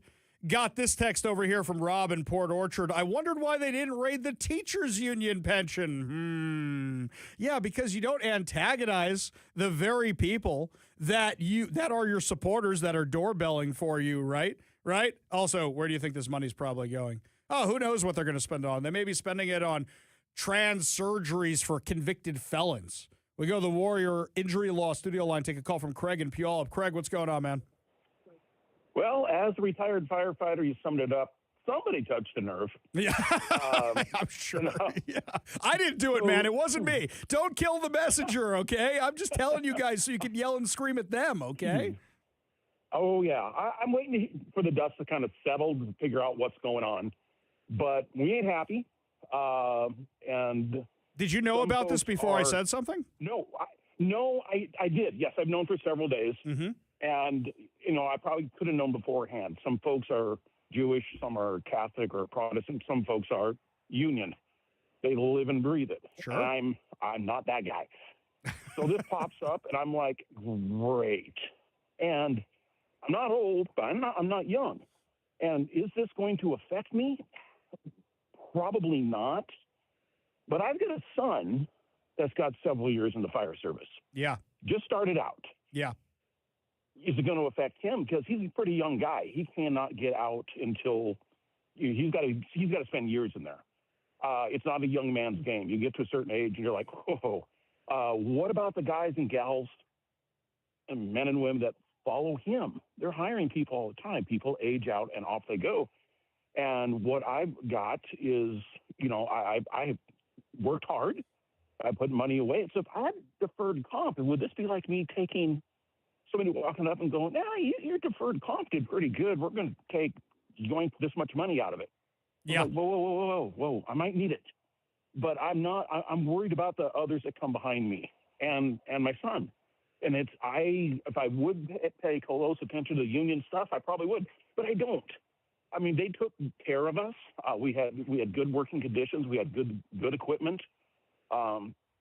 So I'm grateful for that. I mean, there's horror stories from decades and decades ago about firefighters that were killed on the line of duty at a fire. Mm-hmm. Wife comes to get the last check, and the chief said, "We don't pay dead people." Yikes! So things have come a long ways, but this is money the guys that came before me put away. Right. There's people I know that, they worked hard in worse conditions. And, oh, boy. And this is the first time. What's next? Right. And here's something else. What happens when we do a story 5 years from now, 10 years from now, which says, hey, this thing is broke. And then we come back and trace it back to they've been rating it and rating it and rating it and rating it. And here's something else. I just found out about this last night, as a matter of fact. There's so many bad bills and so much trouble they're making in Olympia. There's no way anybody can cover all this by themselves. This is why I wish we had a media that actually did it. I found out about this last night. If you had press credentials, you could get in there. I see what you did there. Very clever. Why do you think they don't want us having the press credentials? Because then there you go. We're going to be reporting on this. And they didn't want anybody reporting on the no good stuff they're up to. So I'll put this out there. Craig, I'm going to use you as an example. The next time you hear about something like this, do me a favor, drop me an email, ari@kvi.com, and be like, hey, Ari, did you know this was happening? Would we only have known about it 3-4 days earlier, like you said? Sure, but we would have known about it 3-4 days earlier. Our phone lines just blew up with people who want to confirm which pension fund it was, which one I'm talking about, because they didn't know, and there are people who draw from the pension fund. So this goes for any industry. One, it's called. I'm sorry? It's called Left One. Left One. Law enforcement officers, firefighters. Exactly. This goes for any industry. Left One. Right. Anytime. Yeah. And they've done a magnificent job of managing it. So I guess you get punished when you do well. Yeah, well, that's the Democrat way, right? I mean, that's why they're chasing out all the businesses and everything else. Craig, appreciate the call. Appreciate you being part of the show. Appreciate you explaining all this to our listeners. You want to be part of the show, you give us a call or a text at 206-421-5757. That's 206-421-5757. Now, it's not just businesses they're punishing. It's also the pension funds. But could Oregon be a cautionary tale of what's going to happen to Washington businesses. I just saw a story about a restaurant right there out in Westlake Center that is closing its doors because of the construction in the area. Yeah, I love how they decide to do that construction to make Westlake Square, the area where everybody protests, that little area with the fountain, to clean that up right in time for the holiday season. You guys couldn't wait until now to do that? You guys couldn't wait until before, I don't know, sometime after the holiday season to do that? No. So now you've got restaurants over there closing. This story from the Oregonian, more evidence of the growing strain on Oregon's economy. Business bankruptcies jumped 25% last year to their highest point since 2013. Bankruptcy filings are up all over the country among consumers, small businesses, and corporations. They say that the increase in bankruptcies reflects the convergence of economic stressors that continue to weigh on consumers and businesses. High interest rates, inflation. Then they say geopolitical upheaval. In Oregon, you know what I'd be more worried about causing it? The homeless guy out front, who's the reason that customers don't want to come to your restaurant or business anymore. Maybe that has something to do with it. In fact, the guy who closed the restaurant in Westlake was saying it wasn't just the construction, it's also the riffraff. Have you noticed the riffraff getting a lot worse around here recently? I was telling you yesterday about my little walk over the Starbucks at Seattle Center. Holy cow, they're coming out of the woodwork. When I'm driving to work now, when I'm driving home at night, that's when I really see them. Kevin, I don't know if you're seeing them when you're going home at night, when you're seeing the riffraff out and about. I'm definitely seeing them when I'm going down Fifth Avenue under the monorail because they're usually behind the columns, and I almost don't see them until it's too late over there. You having these same problems too? No, because I usually just take Mercer. Oh, so you're just on the freeway and you're out of here. Yeah, pretty much. Just to I-5. Pretty much. And Mercer's kind of a main kind of I think there's some bike lanes further down on it. So there's not really a whole lot of places you just linger and hide and camp out. Yeah, I'm seeing more of the riffraff. In fact, in my neighborhood, there's now tents right at the border of my neighborhood and Rainier Beach, that now they're setting up over there. And what's weird is there's no services or anything. They usually weren't in my neighborhood. They were usually nearby, somewhere else. Now they're in my neighborhood. Everybody's seeing them across from the 76 station. And, of course, everybody calls me. Because if there's one thing we're known for on the Ari Hoffman Show, it is demonizing the homeless. And they say, Ari, what do we do? And I said, nothing. Welcome to Seattle. There's nothing you can do. I said maybe the squeaky wheel gets the grease, where if you annoy the city enough, they just don't want to deal with you calling anymore, so just keep calling and calling and calling. That's one way to deal with it. We used to have encampments around the golf course, Jackson Golf Course, which is just a little north of my neighborhood. Yeah. Because they have a maintained trail that goes all the way around it, and so there's kind of some wooded areas. Yeah. And there was 2 encampments in there for a while, but that was years ago. So we have it up by Jefferson Golf Course. I've noticed the homeless are moving back in. They were gone for a little while, but I'm near Jefferson Golf Course, which is in my area. RV, because what's next to Jefferson Golf Course? The VA is right up there. So there's a whole line of the RVs there near the medical center. Welcome to Seattle. RVs have been out of my neighborhood for a while now. So I don't know what's going on. I don't know how that is, how they choose areas and leave areas, and I don't get it. Well, usually they go where they're not going to be bothered, right? And they go, okay, this is happy hunting grounds. We haven't destroyed this area yet, and nobody knows we're here, and they're not going to bother us here. So that's where they usually go. Or in Ballard, you just go 2 blocks away from where they swept you out last time, and you're good to go. The Safeway in my neighborhood, they put those big concrete barriers. Oh, sure. Yeah. So there was quite a line right behind the Safeway of the RVs, but they put those in, and they haven't come back. I don't know anybody who used to do that in Georgetown. They would put them out front of properties. Those things just spontaneously appear. Yeah. As if falling like manna from the heavens, my friends, right there to block the art. Those things just come out of nowhere sometimes. It's like evolution. It there starts you popping go. up. Yes, the ground is learning. Yeah. The concrete is learning how to grow these giant cinder blocks. Amazing. Lots more to discuss as the show continues. When we come back, my friends, Democrats still haven't learned that kids are dying because of their bad policies. Representative Travis Couture joins us to tell you what they're up to now. When we come back, you're listening to the Ari Hoffman Show on Talk Radio 570 KVI.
As I said yesterday, my friends, Democrats love dead children. There is no way around that. Some of you, turns out, got pretty mad at me for saying that. You're like, I'm a Democrat and I don't love dead children. I go, then why aren't you talking to the Democrats about saving children's lives? It's that simple. If they continue to have the Keeping Families Together Act, which is allowing children to stay in the homes with drug addicts, with people who cannot take care of themselves, it leads to child deaths, and the numbers are off the charts. Joining us now, the man who's been fighting most against all this, Representative Travis Couture. Thank you so much for being with us today. Hey, thanks for having me on again, Ari. I said yesterday some very kind words about you, is how passionate you are about this as a former Navy guy who's talking, on the verge of tears about how these children are dying, and yet the Democrats don't care about this at all. You were very optimistic about this passing at the beginning of the session. What changed behind the scenes? Yeah, it just turns out that, I had Democrats who were jumping on in support because the numbers are undeniable now. We have to do something. The critical incidents, the child fatalities, near fatalities. I mean, hell, Ari, every other night I feel like I could turn on King 5 and watch toddlers being Narcaned in our streets. That's wrong. We have to fix this. And I had a lot of Democrats. I felt like if I could bring a bill to the House floor that I had some Democrat votes that I had kind of whipped over the course of the last year to help try to fix this, the imminent physical harm part of the Keeping Families Together Act, which prevents removing kids from those fentanyl flop homes. But unfortunately, I ran out of all the options. I tried everything. I tried everything conceivable and then some. And I even tried things like this eighth order motion where you do this rare procedural trick to rip dead bills out of committee and pull them right to the House floor to vote on them. And unfortunately, all the Democrats lined up and voted no to do that. And that was kind of a Hail Mary attempt. I tried it 3 times. I pulled my own bill. I pulled Tom Dent's bill to the floor, and I even pulled Alicia Rule's bill to the floor, a Democrat bill that touches the same subject, so that we can vote on it and work on it and amend it and fix this so that we can save these kids. And as you know, I'm pretty emotional about it. And I don't think that there's a whole lot that's more important here in Washington state than protecting kids who are dying in their homes of fentanyl and other hard drug abuse. It's wrong, and we got to fix it. I completely agree with you. But while you were talking just now, it triggered a few other conversations that I've had and am having right now, where when I was down at the legislature a couple weeks ago, some of your colleagues were telling me how Democrats would vote against their own caucus, their own party, and then they would declare a brief break. They would take them outside, and then all of a sudden they would come back in and vote with all the other Democrats. Is it just they don't want any opposition? They will not tolerate anybody voting with the Republicans? Even on something like this, they refuse to admit they're wrong. What do you think's going on behind the scenes with the Democrats right now? Yeah, last night, we call it the 5 o'clock bill, right before the 5 o'clock cutoff. They always run this big bill. Their big priority bill for like the House Democrat caucus. And we actually killed that bill last night. It was a terrible bill that would have ended juvenile detention as we know it and would have early released very violent juvenile offenders into our communities. So we were able to kill that last night. And so we're starting to peel off more and more moderate Democrats. But like on things like with the eighth order motions for the Keeping Families Together Act stuff and trying to pull those bills to fix the imminent harm to the floor, oftentimes what frustrates me here is that you got people that agree with you, but then they choose their party. They choose party politics, and they choose to line up with their party and stop Republicans from fixing things, or stop even people in their own caucus from fixing things. I mean, I pulled one of their own members' bills to the floor, and they all lined up to vote no on their own member's bill. And even Alicia Rule voted no on her own bill. I mean, I just don't understand that. We had a great chance to just sit down and fix something. It didn't mean you passed the bill right off the floor at that moment. It just means you pulled it to the floor, and then you could work on it and then pass it. And we had a whole another 24 hours to do that at that point. And it was kind of a Hail Mary, but honestly, people need to start choosing people over politics. They need to start choosing doing the right thing over their political parties. And I know for some that doesn't always sound popular if you're kind of ingrained in the political party system, but there's a lot of things that we need to fix, and some of it's not left or right. It's just right or wrong. And this is one of those issues that's a right versus wrong issue. It's wrong to leave babies and toddlers in their homes to die when their parents are smoking fentanyl around them. That's just wrong. I haven't met anyone except for a handful of extreme radicals in the legislature here or in Seattle that actually agree that we should continue to do that practice. Everyone else across the state is raising the alarms. And what's sad, Ari, is that if we gavel out and we don't have a miracle happen between now and the end of session, we'll just watch the fatalities rise throughout the rest of the year until next January, when we finally get another chance to fix it again. And they just don't believe, some of the people here, some of the Democrats just don't believe that there's anything wrong. They totally believe their confirmation bias, and they think that, this is not the government's fault. It's not the Keeping Families Together Act fault. But the data is abundantly clear that it is. And so it's just devastating to me. I feel really devastated. I can't even go back and watch my own speeches on the House floor about that subject because it chokes me up. I feel my portion of responsibility for what happens to those kids, and I just wish everyone did the same. Yeah, and it seems like right now, any of these kids that die, it's on the Democrats because they're choosing party over saving the lives of children right now. It's beyond ridiculous that everybody knows this problem is happening, and they refuse to do anything to fix it. In the last few minutes we have with Representative Travis Couture, I hate to pivot from life and death over to fiscal stuff, but from what we were talking about with the Democrats always choosing each other and choosing their own party, I think there's no way that any Democrat votes against the income tax because it seems like they're just going to threaten them until they can say, oh, yeah, we're all on the same team, we're all on the same page. I don't think there's any way you're going to see any defections, and I know some people are holding out for a miracle of some kind in the House. I just don't see it happening. If they won't break ranks to save children's lives, I don't think they're going to do it over an income tax. Yeah, I think that right now what you're seeing a few Democrats saying, I oppose this, Addison Richards and Larry Springer, a few others, right? And even Bob Ferguson, as it passed the Senate, said that he didn't support what the Senate had just passed. But this is all smoke and mirrors. It's just so that they can carve in a few extra little things and shift the goalposts a little bit so that then later they could say, look, we fixed some of the problems, and then they could go fix it.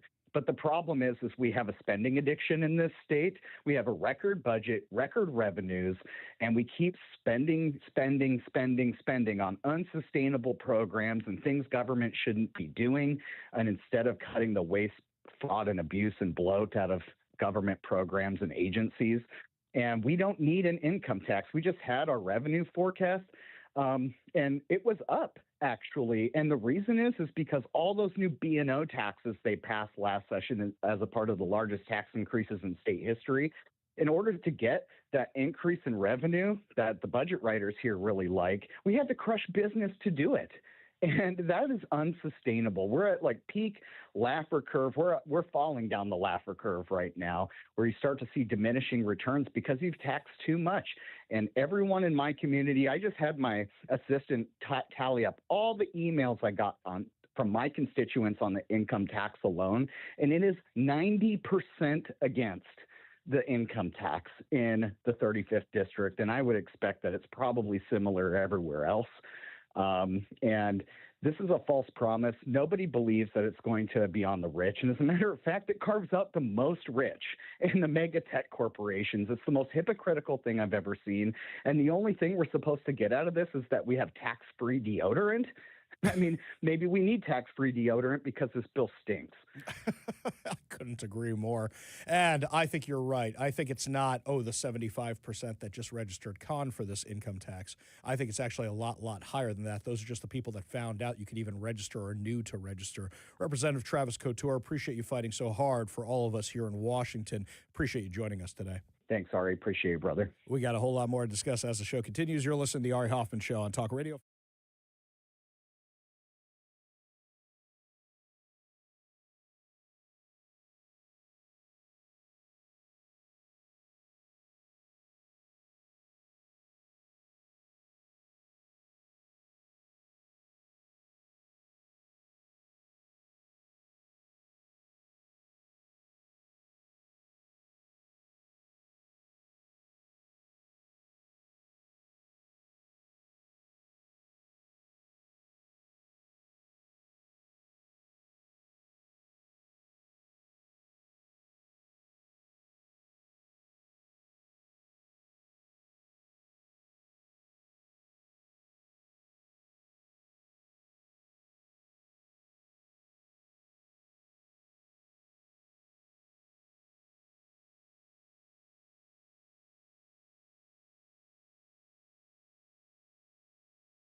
I like that I was ahead of the curve on disliking Tucker Carlson before anybody else. Did I think that his social media presence would be huge? Absolutely. But I never liked him. Oh, I promise you I disliked him well before you, my friend.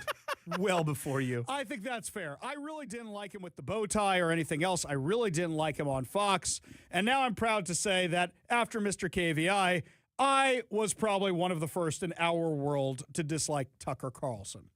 Well, Tucker Carlson is in Israel today and apparently needed a little social media attention, where there is a story from the Daily Mail claiming he was detained and mistreated at the airport. Okay, for anybody who's been to Israel before, having an Israeli ask you security questions does not mean you're being mistreated. That's just Israelis, okay? All right, look, I have been asked some ridiculous questions when I go to the airport in Israel. Maybe Tucker's not used to it because having just come off a plane over the weekend, TSA around here is a joke. It's an absolute joke. In fact, I have a story I'm working on. One of our listeners sent me a tip about TSA literally not doing their jobs when there was an actual security theft event, at SeaTac Airport. We're following up on that right now. We're checking out what's going on because it's like a legit security concern, which somebody sent us, and wouldn't you know, they're not getting back to us. So now we have to start filing for documents. So let me explain what happens when you go to Israel. When you fly out of any airport, there are El Al security people. They know TSA doesn't do its job. So when you check in, you don't get to just beep the thing and go on through. No, you don't get to auto check in and download it to an app. Absolutely not. Here's what happens first. First, when you book the ticket, they know who you are. Just ask Rashida Tlaib and Ilhan Omar. They know. They stop you before you even get to the airport. Then, next, you're at the airport. You got to go up to them, and you think you're just checking your bags. No, my friends. No. Do you have anything you're bringing for a friend? Did anybody give you anything? Have your bags been in your possession the entire time? Who do you know in Israel? Why are you going to Israel? They ask you all these questions to trip you up. That's what they do. They're not looking for the bomb. They're looking for the bomber. So this is what's going on here. Then, once you get past that, then you go through TSA, and they know that's nothing. Then you have another check before you even get on the airplane. Then when you land at Ben Gurion Airport, you have another check. More of these questions. Are you bringing anything in? I'll never forget this. It was right before COVID. COVID was breaking out around the world, but they weren't closing things yet. And I remember I went to Ben Gurion. I was going there to visit my son, and the only question they asked me, have you been to China recently? No. Okay, have a nice day. I mean, that was the only thing they cared about. I was shocked, absolutely shocked. Here, I'll tell you a story about El Al security. So I was not the best kid when I was at a gap year in Israel. So we stole shot glasses, all right? And back then they were made out of lead. So I put them in this box to bring back to the U.S. They drilled the box. I didn't get my suitcase back for days. Why they drill the box? They have lead in them. So it looked like a pipe bomb because you have all the shot glasses in this box. They thought it was a bomb. They drilled my suitcase and my box and my everything, and I got it back in little bitty pieces. They do security differently. Tucker Carlson did an interview with Mike Huckabee, U.S. ambassador, at Ben Gurion Airport. I think this was set up the whole time. Wouldn't you go to the embassy to do the interview? Wouldn't you go to the embassy and have the little talk with him? I know the embassy, big, beautiful building. Go check it out. Go see Israel.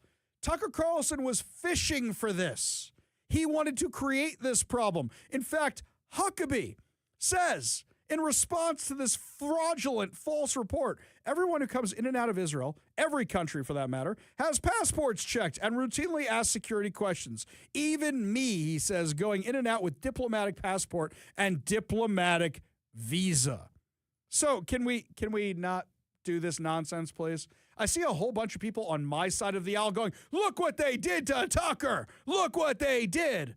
Guys, Tucker Carlson's mad. He got asked a few questions. My guess is Tucker Carlson, who can't shut up about Israel in any of his episodes, that he just didn't like the questions he was being asked and said, let me get some attention. Did we trigger you, Tucker? Are you a little melted snowflake? You're a little mad you got asked a few security questions. I'm sorry it's not TSA. Here's my impression of TSA these days. Some minimum wage worker stands there. You're in the wrong line. Nope, that's pre-check. Nope, that's general screening. Nope, that's clear, right? That's their job. That is their whole job. Just to check your thing, not to make sure you have a valid ticket, but to see what label it has on it. Then you get to the person. Can I see your ID? We're going to take a picture of you. We swear we're not keeping these pictures for any surveillance purposes whatsoever. We swear they're deleted right after this. We swear. Oh, yeah, and walk on through. Then it's, do you have ketchup on you? Do you have a liquid? Did you bring contact lens solution with you? Did you bring a water bottle with you? No water bottles. They're very dangerous. We need to make sure you buy them from the Hudson News in the airport. That's why we need to take away your water bottles. We need to take your shoes off. Grandma, take your shoes off, Grandma. Grandma, let me see your cane, Grandma. You got a baby? We need to frisk that baby. We gotta check that baby and make sure that baby's not a terrorist. I'll never forget my wife and I flying when we had our first son. And it's our first big travel. So we got the diapers and we got the formula. They went through everything on that poor little bugger. Every single thing. Do I look like a security threat to you? Do I really? Am I looking like that? Hey, this is an argument for racial profiling. We should go back to racial profiling. We'll be much better off. It reminds me of that scene. I think it was in Airplane 2. Not the first airplane. I think it was the one in space. When you see the terrorist walking through and they're carrying guns and they're carrying all the weapons with them. They're carrying a bomb. And then they just go through security. And then an old lady goes through security. It beeps and they throw her up against the wall and start frisking her down and holding guns on her. That's what our modern security is like. So did Tucker Carlson get a little mad? You know how intense the Israeli security is? Every time we go, they ask my wife if she wants citizenship because they know that her grandmother used to be an OG Palestinian. And by that, I mean Jewish living in Israel. She's got that passport. That's how extensive their records are.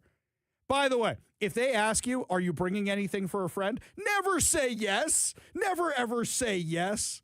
My father-in-law likes to tell the story about when he was leading a trip to Israel one time of a bunch of teenagers. And he said, okay, guys, before we go there, when they say, have your bags been with you the whole time? Don't say that they've been out of our thing while we were hiking and whatever today. You say yes. First kid in line. First kid. Have your bags been with you the whole time? No, we all left them on the bus the whole time. He says they made the flight with like 3 minutes to spare. He says they were going to be closing the door because they pulled everybody's stuff off, searched every single bag. Oh, Tucker Carlson can't handle it. Oh, little baby get upset, little triggered by the Israelis, asking him a few questions. I feel your pain, Tucker. Not really. We got a whole lot more to discuss as the show continues, including how the Seattle City Council is virtue signaling on ICE. We'll tell you what's going on, that and your calls when we come back. You're listening to the Ari Hoffman Show on Talk Radio 570 KVI.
Welcome to the Ari Hoffman Show's final hour free for all. Your calls, your texts, your thoughts, your stories, streaming live at KVI.com and the KVI app. If you want to be part of the most dangerous show on the airwaves, call or text the Warrior Injury Law Studio line at 206-421-5757. That's 206-421-5757.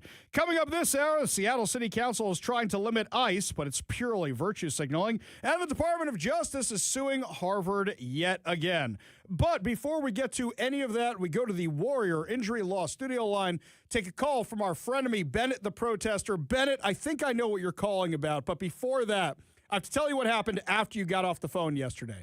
Yesterday, people were asking if you are tired dating in the liberal world, that you're offering your resume here for dating. Do you not want to date the purple-haired people? Well, that's an interesting question because, I mean, I wonder if it would make for more interesting conversation across the table if you're talking to somebody with generally opposing views. But that's a very different question for whether that could be a foundation for building a long-term relationship. Because there are people, I know a lot of people say they like talking to somebody who disagree, but I think there's plenty of data showing that, like, for long-term building a partnership, you want someone who agrees with you on, you know, the initial spark that comes from sharp-spirited disagreements. It doesn't translate to, like, are you saying, I mean, Paula Abdul was wrong and opposites don't attract, Bennett? Is that what you're saying? You're shattering my worldview right now. I'm worried what somebody would think is the opposite of Bennett if you just like made a list of traits and flipped them all. What's on your mind today, man? What's going on?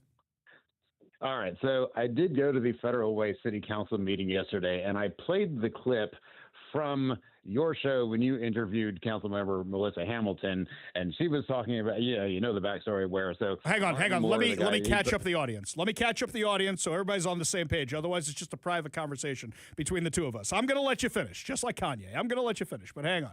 So what happened was last week we got word that the Federal Way City Council president had been ousted from being president, and Bennett called at the time because I was reading a flyer that he had posted that if you wanted to read it one way, it sounded like he was asking people who want to be involved in a protest to DM him. If you read it another way, it sounded like he was asking kids to DM him, because the overall thing he was posting about was encouraging kids to be part of these protests. Councilmember Hamilton called the show to clarify that what they were upset about at the time and why they ousted him was not about the protest, but that they had warned him repeatedly to stop using city resources for this kind of stuff. Now that everybody's caught up, go ahead, Bennett. Okay, well, let's catch people up a little bit more, because what she devoted quite a bit of time when you were talking to her, that she was really asserting that he was inviting minors to message him about the process and saying that that was very inappropriate. She staked quite a bit on that, and that's why I went, and when I called the show, I actually read what he said. I'm proud of the young people for using their voices, and I stand with them. If you'd like to join them, please PM me. And I don't think it's a 50-50 thing at all. I think that's very obvious that that's addressed to adults in the community, saying, if you'd like to join, because there wouldn't make any sense to tell a student about it. If you're a student in the school having a walkout, you just go join the walkout. You wouldn't need to coordinate with him with anything. But they do want. So hang on a second. I'm going to push back a little bit here, Bennett. I'm going to push back a little bit, okay? I truly see your perspective, but can you see how somebody else would read it a different way? I see what you're saying, but you're making some assumptions. I see this and I see how somebody can go, is he asking kids to do that? That's a little weird. Do you see how somebody could think that? I mean, I'm trying to be fair-minded here. I've read it, and I don't get that sense at all. It's very specifically the pronouns he's using. If you'd like to join them, please PM me. And Bennett, you might have more experience with pronouns than we do over here on our side of the aisle. Are you saying that dating these purple hairs is crazy to think that way? Okay. Okay, so you went to the council meeting. You wore a tie. You sent me the video. I watched the video. You didn't have your sign with you. You wore a tie. You look so business professional over there, Bennett. You look like you had and you were clear and you were concise and you made a legit point, and it looked like they stopped you in the middle of it. Well, okay. So to that point, yes, Mayor kept calling me out of order, but he said that you are not allowed to refer to specific council members by name. Like, not that you're not allowed to talk to them, but you're not allowed to make a statement about what a council member has said or done. And at the end, he said something like, if you have a statement about a particular council member, just say a council member. We're all smart enough to figure out who it is. That's really weird. To say that you're allowed to make public comment referencing an action by a council member. I mean, obviously you have to be polite and not wildly inflammatory, but for them to say you can't reference a thing that a particular council member did, that's just really strange. I agree with you. They don't have any rule like that at Seattle or Bellevue. Well, People by the go way, to the mic all the time. I agree with you. If you're polite, it's one thing if you go and you blah, blah, blah, blah, blah, and you drop a whole bunch of F-bombs and names. That's one thing. Like, there's a couple people who show up to these council meetings literally to do that. There's one guy who Sieg Heils them all the time. He's crazy. Yeah, but yeah. You're right. Yeah, you but were not it's doing that at all. You were their literally name. just talking about an interview she did on the show. Right. And I did basically what I did just now, which is like I played the clip of what she said on your show, and then I read out the text of what Councilmember Moore actually said in his Instagram post. And apart from the mayor kept calling me out of order. So if people can want to look up City of Federal Way meeting videos, this is all on YouTube, and then you just fast forward to the But part hang of on, public Bennett, comment. I'm kind of missing the plot a little bit here, okay? So let's say you disagree with the council member, and let's say you go the testimony, and let's say they even agree with you on it. What are you hoping to accomplish here? Do you want the president back? What were you actually advocating for? That's what I don't think I understood. Well, if I'd had slightly more time at the mic, I was going to say that the last thing I said at the mic at the time was I would invite Councilmember Hamilton to retract this portion of the accusation. And if I'd had more time, I would have said, otherwise, I think this rises to the level where other council members should vote to either issue a statement distancing themselves from this or even like a formal admonishment using whatever procedures they have. It doesn't take a person's seat away. You can't kick somebody off the council. But this was really, really over the line to my mind. She was accusing him of trying to solicit inappropriate messages from minors. Bennett, hang on a second. Hang on 1 second here, okay? Let me just do this a second here because I think we're losing the plot a little bit. This guy was removed because he was using city resources. In the interview, and I'll go back and listen to it again because I was actually going to cut it up tonight and post it on social media so people can watch the whole thing when you sent me the clip of you doing the interview, is that the thing that I took away from this was they had warned him repeatedly not to use his private stuff. I think that you and I can both agree if you're warned repeatedly, not to use the public resources to post political stuff. Can we both agree on that you shouldn't be doing that? Yeah, and what I said in the remarks was, I understand there are two different issues here, and I'm not speaking to that one. And in fact, I believe that two things could be true at once. One is that it's possible his use of public resources for partisan politics might have all by itself reached the threshold where they could make the argument for removing him from the presidency. But number two, separately from that, it is still wildly inflammatory and false for her to accuse him of soliciting messages from minors based on the text. Yeah, that's where I disagree with you. I think it can be read either way. I'm agreeing with you. I hear your point. I'm not disagreeing with you. I'm not discounting your point. But I'm a little surprised that you're not even seeing how somebody could read it the other way because a lot of people in the comments did as well, if I recall. I could be wrong about that. I remember seeing something about that at the time before we did the interview, but I would say it goes either way. I would say, Bennett, if you're there about to testify about something like this, it should be, well, how come you can't use the public resources for that? Or any other number of things. I think you're being very nitpicky on this one small little thing here. Well, I don't think it is a small thing. One of the things I said in the comments was, if you're a guy and if you're accused of two things and one of them is soliciting inappropriate messages from minors, nobody's going to remember the other one. Oh. And that's why it was so important that they should to either make her take this back or ask the other council members to issue a statement saying we do not agree with this inflammatory thing that she said. I hear what you're saying. I mean, I hear the argument. I'm not discounting your argument. Usually I just, shoot you down or whatever it is, but I'm not discounting your argument here. But I appreciate the call. I always appreciate the conversation, and I appreciate the fact that you wore a tie today. I'll try to get that video online tonight, if not tomorrow morning. Bennett, appreciate the call. Appreciate you being part of the show. You want to be part of the show, you give us a call or a text at 206-421-5757. That's 206-421-5757. Speaking of these protests that are happening at schools, 2 Enumclaw High School students were arrested last week during one of their anti-ICE walkouts after reportedly assaulting people. Okay, can we go through the amount of things we've had happen? We've had these stolen items from grocery stores, including ice that they have thrown at cars. We had an assault, and now you've got 2 arrests happening here. According to Cairo 7, 2 Enumclaw High School students were arrested Friday during a student-led anti-U.S. immigration and customs enforcement walkout after reported assault and confrontation involving dozens of protesters. Now, this is the one you may have seen on social media. I didn't have Kevin clip the audio because every other word needs to be censored. And it would just be a whole series of bleep, bleep, bleeps. These kids, man, wash their mouth out with soap.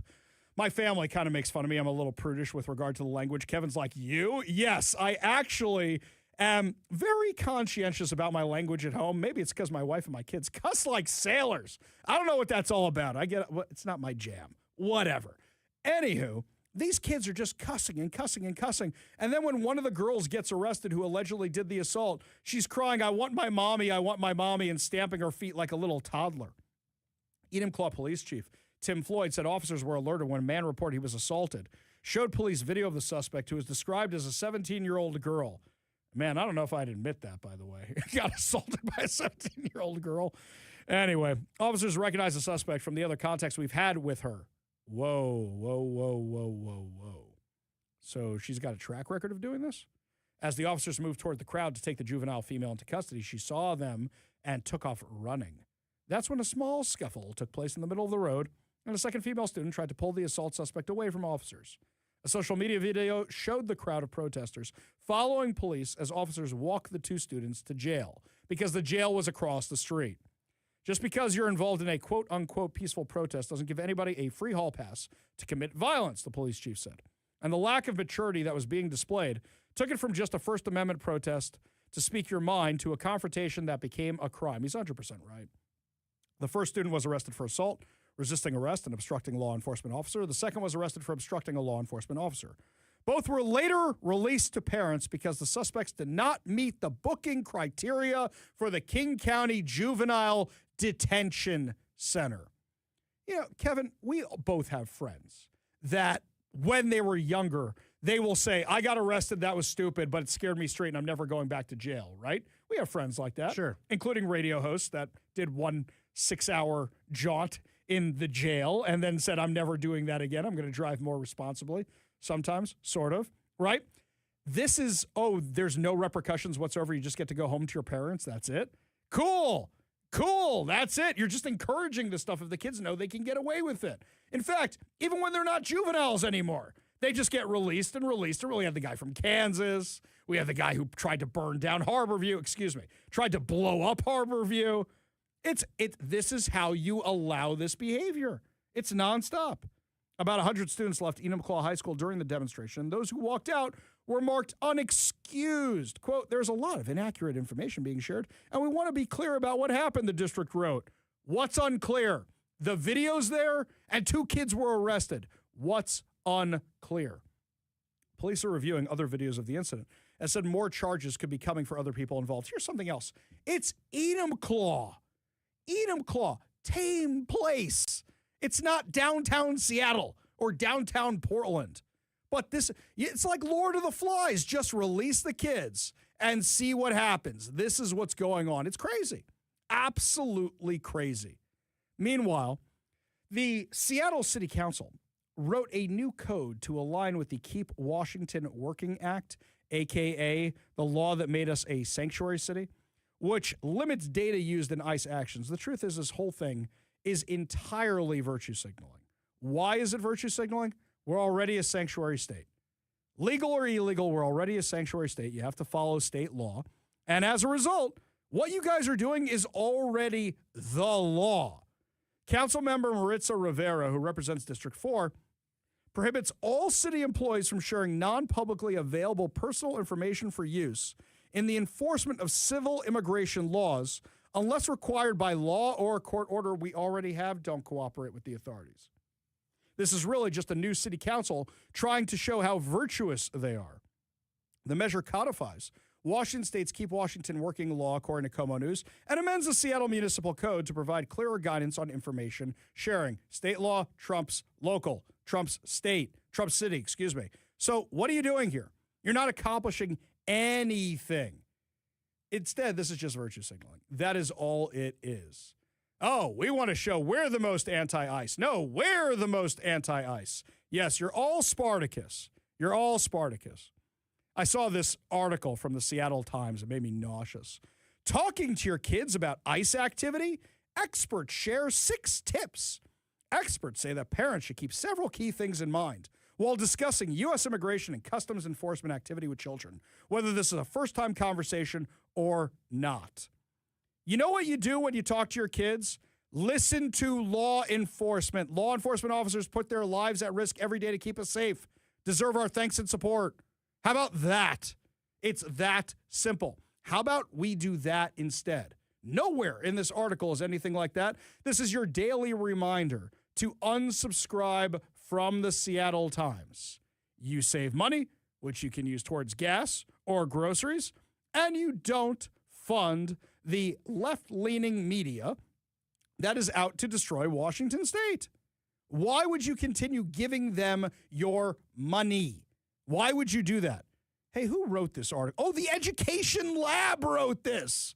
Is that the Bill and Melinda Gates Foundation? I forget which nonsense lefty funds which nonsense column in the Seattle Times. Stop giving them your money. We can break them, by the way. You know how I know that? Outside the window, right here from my studio to the left, there's this giant globe on top of a building here in Seattle. Do you know what that globe is? It's too expensive to take down. It's not the Daily Planet, my friends. That's the Seattle Post-Intelligencer. The Post-Intelligencer was a newspaper here in Seattle, and people stopped reading it, so it closed. They were always the more left-leaning outlet. I have a friend. He collects the last edition of newspapers when they close around the country. He really enjoys doing that. That's his shtick. He asked us to send him one of the Seattle Post-Intelligencer. That is the first and last time I ever bought an issue of the Seattle PI. So, you want the Seattle Times building to just have that lettering up there? There's a store in Israel, cracked me up. I said, how do I know that place used to be a Blockbuster? Because basically the ticket is still there and the yellow and blue is still there. They just changed whatever names in the middle of it. I would love driving past the Seattle Times. Where is it? Denny? Mercer? It's one of those streets over there. I would love driving past the Seattle Times building where I see the faint outline of where it used to say Seattle Times. Yeah, I would love that. Make sure you unsubscribe from the Seattle Times right now, talking to your kids about ICE. Here's our 6 tips.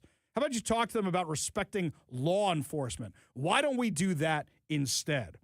Speaking of your kids, by the way, when we come back, the Department of Justice is suing Harvard again. We'll tell you why, because, you're not going to believe it. Harvard's doing everything they can to go against the federal government. You're listening to the Ari Hoffman Show on Talk Radio 570 KVI.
even after the Supreme Court said no more of this affirmative action garbage in admitting kids to college, Harvard seems to still be doing it.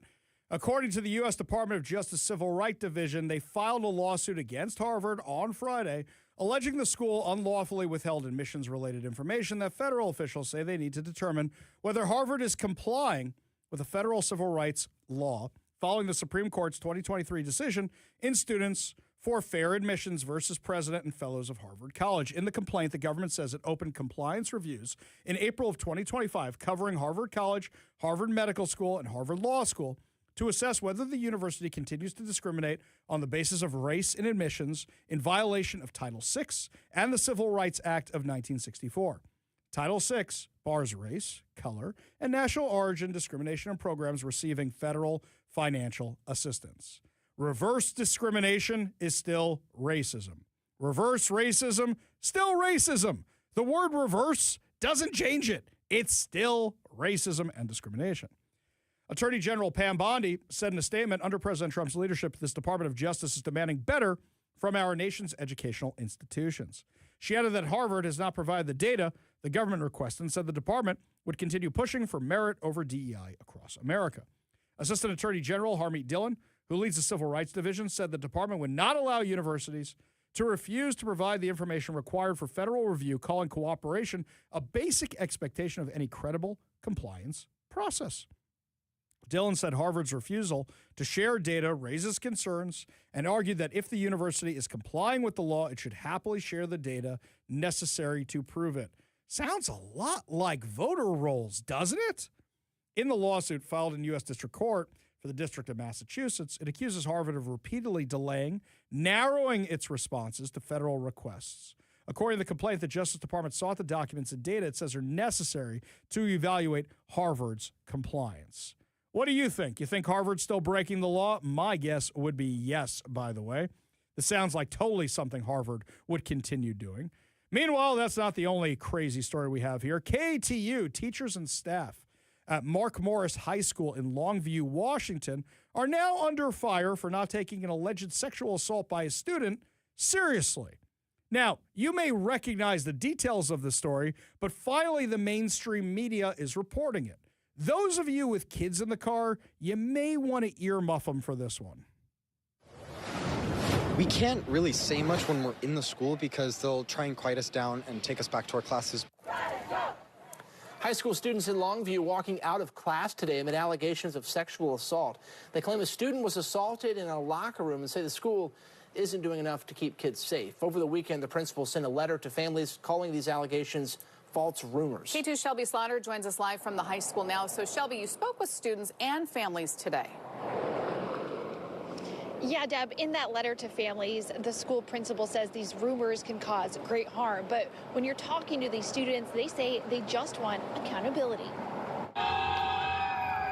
Mark Morris High School students protesting all day on Monday, saying their principal didn't do enough when a classmate was sexually assaulted last week.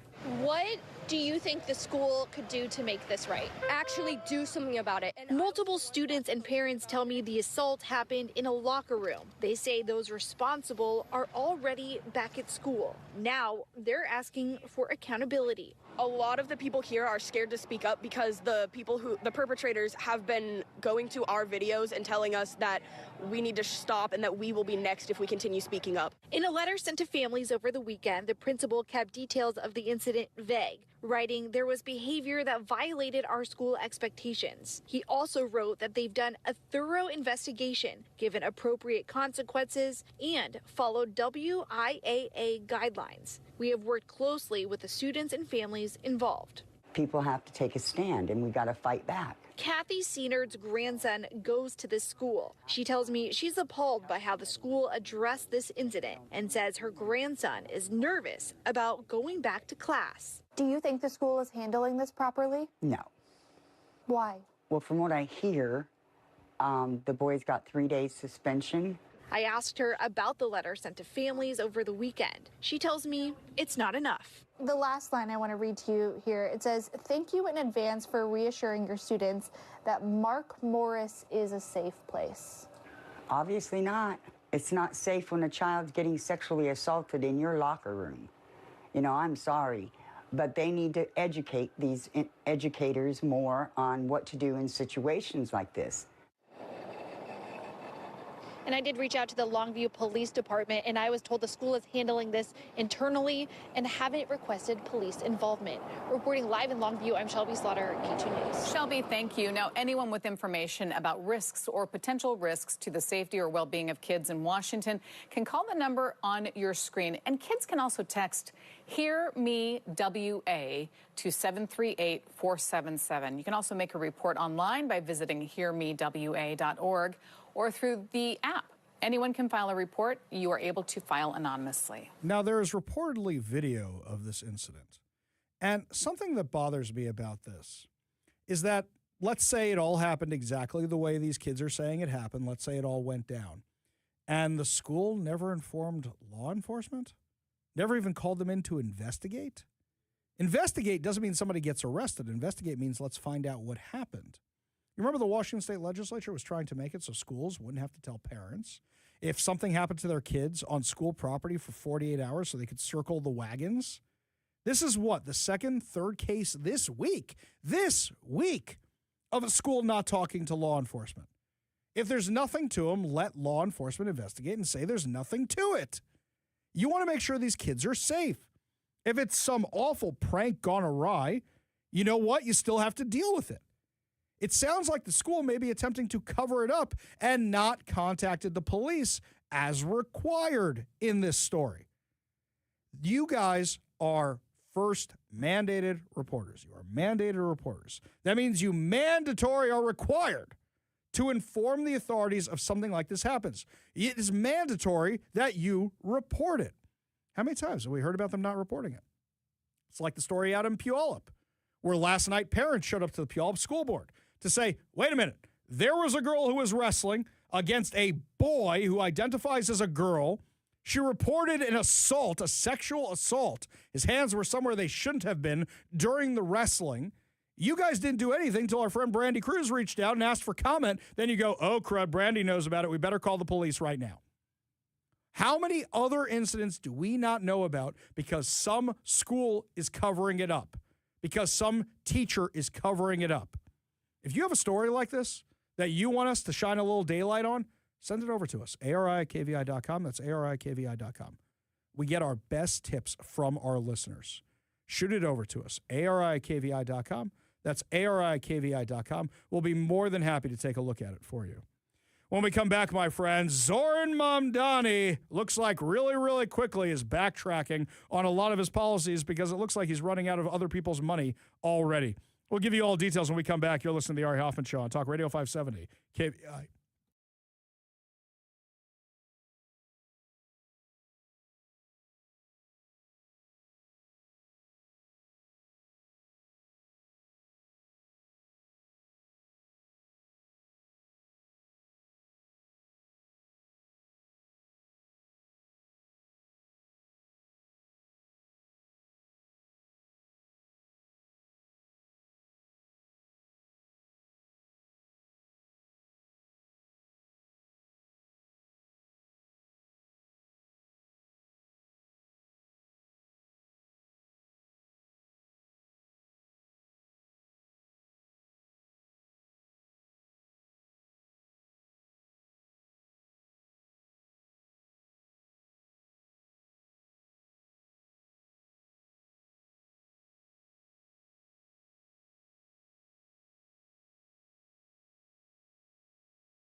Welcome back to the Ari Hoffman Show. Just a reminder, if you got closed out of Stake of the Union, you got to sign up to become a KVI Insider, so that way you don't miss out on our event announcements. Head on over to KVI.com right now.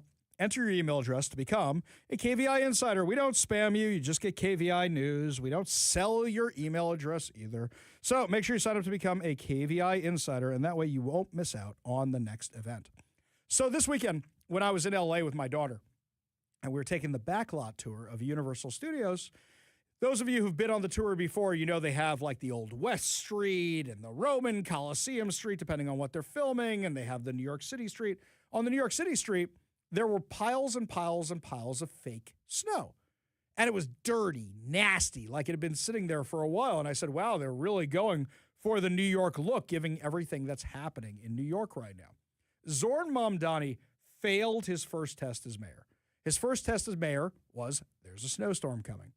They didn't get enough people to shovel, to plow, to remove the snow. The way it works in New York is first, the garbage trucks and plows come by. Garbage trucks have the plow attached to them to be extra snow plows. And they pile it all off on a side, but then you've blocked in all the cars and the garbage trucks can't get through. So then you're bringing these snow removers. Well, the problem was they plowed a lot of this stuff. It froze, and then it sat there. And then people said, well, what am I supposed to do with my garbage? It's garbage day. I don't know if the garbage guy's coming out, but I can't keep it in my house. So they throw the garbage outside, and it piled up and piled up and piled up and piled up and piled up because the garbage trucks couldn't collect the garbage. Then the rats came, and the rats started eating the garbage. Now you know what they're finding underneath all the snow as it's melting? Poo. There's poo everywhere. I don't even want to know the physics of how this happened. Zoran Mamdani's socialist utopia, not off to a great start. So it sounds like the warm embrace of collectivism isn't really working out that so well. According to the New York Post, 96% of pleas to help homeless New Yorkers never actually led to any assistance during the deadly cold snap that hit the Big Apple, with city workers unable to even find the destitute denizens most of the time, according to the Post. The stunning struggles, I love the way they write articles, revealed by 311 data came as the city's medical examiner testified Tuesday that at least 15 of 18 deaths during the deep freeze were directly related to hypothermia. City council members grilled outgoing Department of Social Services Commissioner Molly Wasso Park and Zach Iskol, the city's emergency management commissioner, about the deaths in a hearing over Mayor Zoran Mamdani's administration's much criticized response to the life and death weather. These deaths are not inevitable. They are the result of gaps in outreach, shelter capacity, mental health services, and follow-up, said City Council Speaker Julie Menon as the marathon hearing kicked off. Iskol and Park, both holdovers from Mayor Eric Adams' administration, who are slated to soon leave their posts, argued the prolonged cold since the January 24th winter storm created additional dangers for homeless New Yorkers and additional problems for city officials to solve. The 311 data analyzed by the Post reveals the difficulties that responders had trying to locate homeless people amid the bitter cold. The city's 311 system received 1,183 complaints for homeless assistance. In 72 of those cases, or 850 times, homeless service workers couldn't find the person related to the 311 call.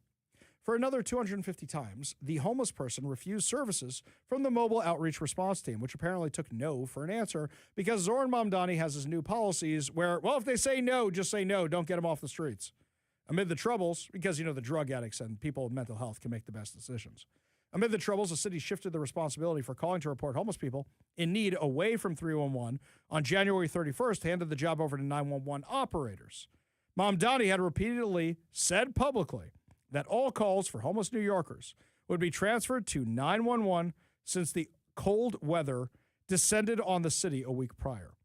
Park said the city had been under a code blue until January 31st, meaning many of those calls only went to 911 between the overnight hours of 4 p.m. and 8 a.m. The alert was changed to an enhanced code blue after the point, with all homeless assistance calls going to a 911 operator. The delay drew criticism from council members. In deep freeze situations, we have to take code blue seriously because time is of the essence when lives are on the line, said council member Phil Wong. The fact that it took nearly 2 weeks to redirect urgent code blue calls from 311 to 911 is deeply concerning, and we need faster action to protect vulnerable New Yorkers. So what was it? A total of 19 people died because of Zoran Mamdani and the warmth of collectivism? Is that what it was? Yeah, 19 people died. See, you can make all the promises about socialism and collectivism you want during a campaign, but at the end of the day, somebody needs to fix the potholes. Somebody needs to make sure the homeless people are brought inside during a cold snap. I haven't seen the usual vans going around Seattle dealing with that, and apparently it's supposed to be below freezing today and tomorrow. It's supposed to be below freezing. I haven't seen the news reports of all the warming centers that they open up. And now, Bruce Harrell wasn't really good at this, but he could follow the city's manual for it. But people like Katie Wilson believe, no, let's just leave him on the street. Let's just leave him there, right? That'll be fine. It'll be absolutely fine. Mamdani is doing something else, which is really stupid, by the way. So, mass transit in New York, big mass transit system, decent mass transit system, plagued with financial problems because it's so badly mismanaged. So they have a lot of financial problems that are always raising the rates. Well, now Mamdani wants to test free bus programs during the World Cup. Okay, don't you know the deal? You get all the money out of tourists when you're in your city. You don't give them free stuff. Why are you saying you want to give the tourists free bus rides? This is as dumb as what we do around here. Oh, Taylor Swift is coming to town. All these businesses are going to make all this money. You know what? We don't need it for sound transit. Let's just keep taxing people. Let's just keep making sure we spike their car tab rates higher and higher and higher. So let's give all the Swifties free transportation. Oh, wait, the All-Star game is coming to town? Let's do free transportation. Oh, it's New Year's Eve? Let's do free transportation. Oh, it's a day that ends in Y? Let's do free transportation for everybody. What a dumb idea. So you're going to try this out during the World Cup. Well, congratulations. New York's about to have a whole lot more mobile homeless encampments. Do you remember during COVID, the pictures from the subway that were on the cover of local newspapers? Where, because they were instructed not to sweep out homeless encampments, people were building homeless encampments on mass transit. They were building it down in the subway. Remember some of this insanity? SeaTac Airport had homeless people living in the baggage claim at SeaTac Airport. Yeah, I've seen it other places too. I've seen it at LAX. I've seen it at JFK.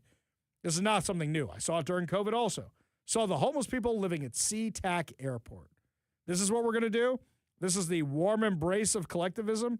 That's where we're going to put you. Oh, by the way, Mamdani is now unveiling his new plan to tax New York City homeowners to fund all his insane social programs if Kathy Hochul doesn't give him more money. So basically what he's saying is, hey, I don't want to tax you, but I want all that money from the mayor, which she taxed you, because I don't want any of the blame for this. So if she doesn't give me the money I say, I'm going to blame her, and then I'm going to tax you. It sounds a lot like extortion. Hey, Kathy Hochul, you glad you endorsed Zoran Mamdani? You glad this is working out real well for you? Sure, let's endorse the socialists. Let's see how it goes. I'm sure that'll make your far left really happy. He's the gift that just keeps on giving, isn't he now? This is just working out fantastically for you. Yeah, warm embrace of collective death, says Rob in Port Orchard. That's exactly right. Exactly right. Only good news to wrap up the show. Your good news headlines put a smile on your face heading into the evening commute. You're listening to the Ari Hoffman Show on Talk Radio 570 KVI.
Only good news to wrap up another amazing episode of the Ari Hoffman Show right here on Talk Radio 570 KVI. And our first good news story comes from the War Department. That's right. What began as a routine patrol in the Anacostia metro station quickly turned into a heartwarming reunion when soldiers assigned to the 170th Military Police Battalion, Georgia Army National Guard, helped return a lost puppy to its grateful owner on February 9th. Army First Lieutenant David Akanofua, a military police officer supporting the D.C. Safe and Beautiful mission, was patrolling the station alongside Army Sergeant Michael Waller, Army Staff Sergeant Cesar Serrano, and Army Staff Sergeant Martinez when a mother and child approached the team. It was one of those moments where everything feels normal, which made the situation stand out when we were flagged down. Holding a small white puppy, the woman explained that the dog's owner had left the puppy on a transit bus, and they were searching for help. They were actively seeking assistance, said one of the soldiers. Their urgency and body language made it clear that something wasn't right. Waller and the other soldier immediately jumped in. The patrol team took custody of the puppy, ensuring it was safe and cared for, while they worked to locate the owner. The soldiers provided food and water and carried the puppy with them as they coordinated with the station manager and contacted local animal rescue resources. Community members also joined the effort. Pedestrians shared dog treats and food. The community helped out, and being diligent really helped us care for the lost animal. I have dogs at home, so we know how to treat dogs. We're dog people, Serrano said, laughing. It was a nice, cute little puppy, very sweet. Didn't bite, very friendly with everybody that walked past. About an hour later, a woman arrived at the station, asking if anyone had seen a small white dog. After verifying details, the soldiers reunited the owner with her pet.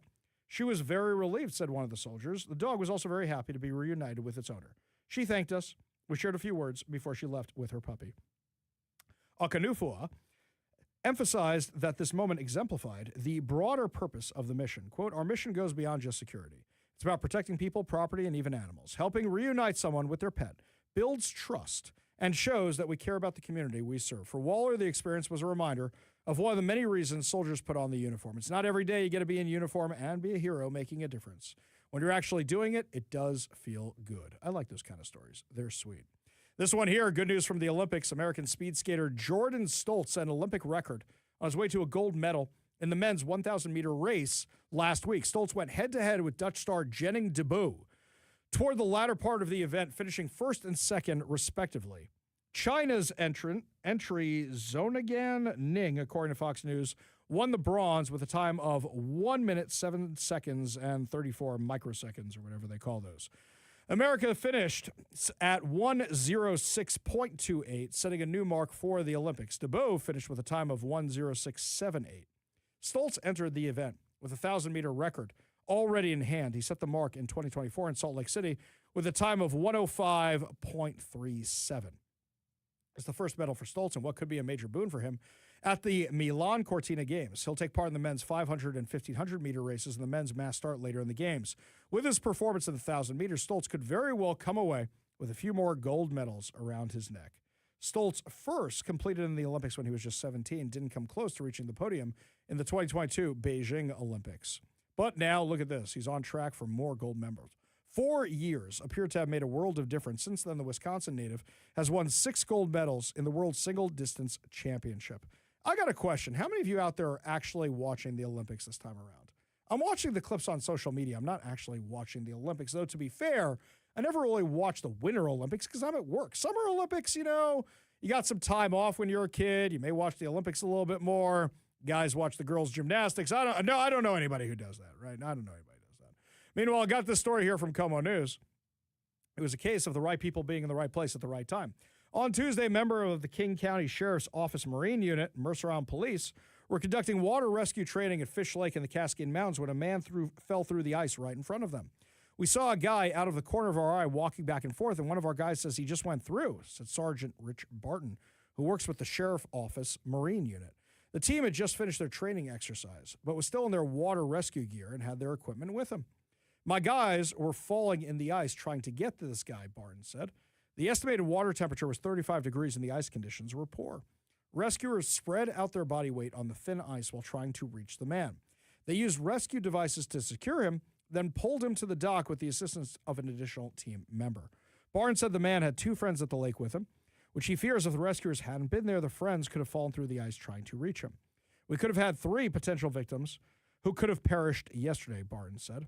According to the sheriff's office, the man was taken to a warm cabin where he changed clothes and was evaluated by medical personnel and then was able to drive home. Barton said if the team hadn't been there, it likely would have taken around an hour for emergency responders to reach the man and begin rescue efforts. Right time, right place, said Barton. I mean, if we had not been there, you would have been reporting on a different outcome. What do you mean? I saw that latest Mission Impossible movie. Tom Cruise went to the bottom of the ocean out of a tube of a submarine, basically naked.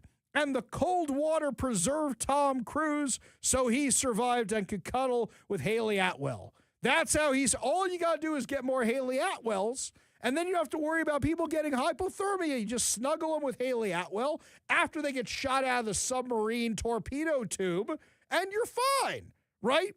You could be down there, the pressures of the ocean on you, no problem, buck naked except for the underwear. You're going to survive. You saw that movie, right? Which, sorry, because I've got many people coming in and out of the studio. Yes. Is this a Fast and the Furious? No. This is the Mission Impossible? This is the most recent Mission Impossible, right? That was a great scene, though. It was a great scene, but the submarine at the bottom of the ocean and Tom Cruise freezing to death, really cool to watch, but then you have questions later. It's one of those scenes. Yes. Well done. Yes. But it's Tom Cruise, man. He's fine. He can survive any. There was this video going viral over the weekend of Tom Cruise on top of a train because he was filming one of the Mission Impossible movies, and the train was just going by. I don't know why this video took so long to come out, but yeah, it was out with Tom Cruise surviving perfectly fine. No problem whatsoever. Yay, Tom Cruise. What is he, like 65 now or something and still doing that? Man, I got to get to a treadmill. I can't hang off of airplanes. Though then again, would I ever really want to hang off of airplanes?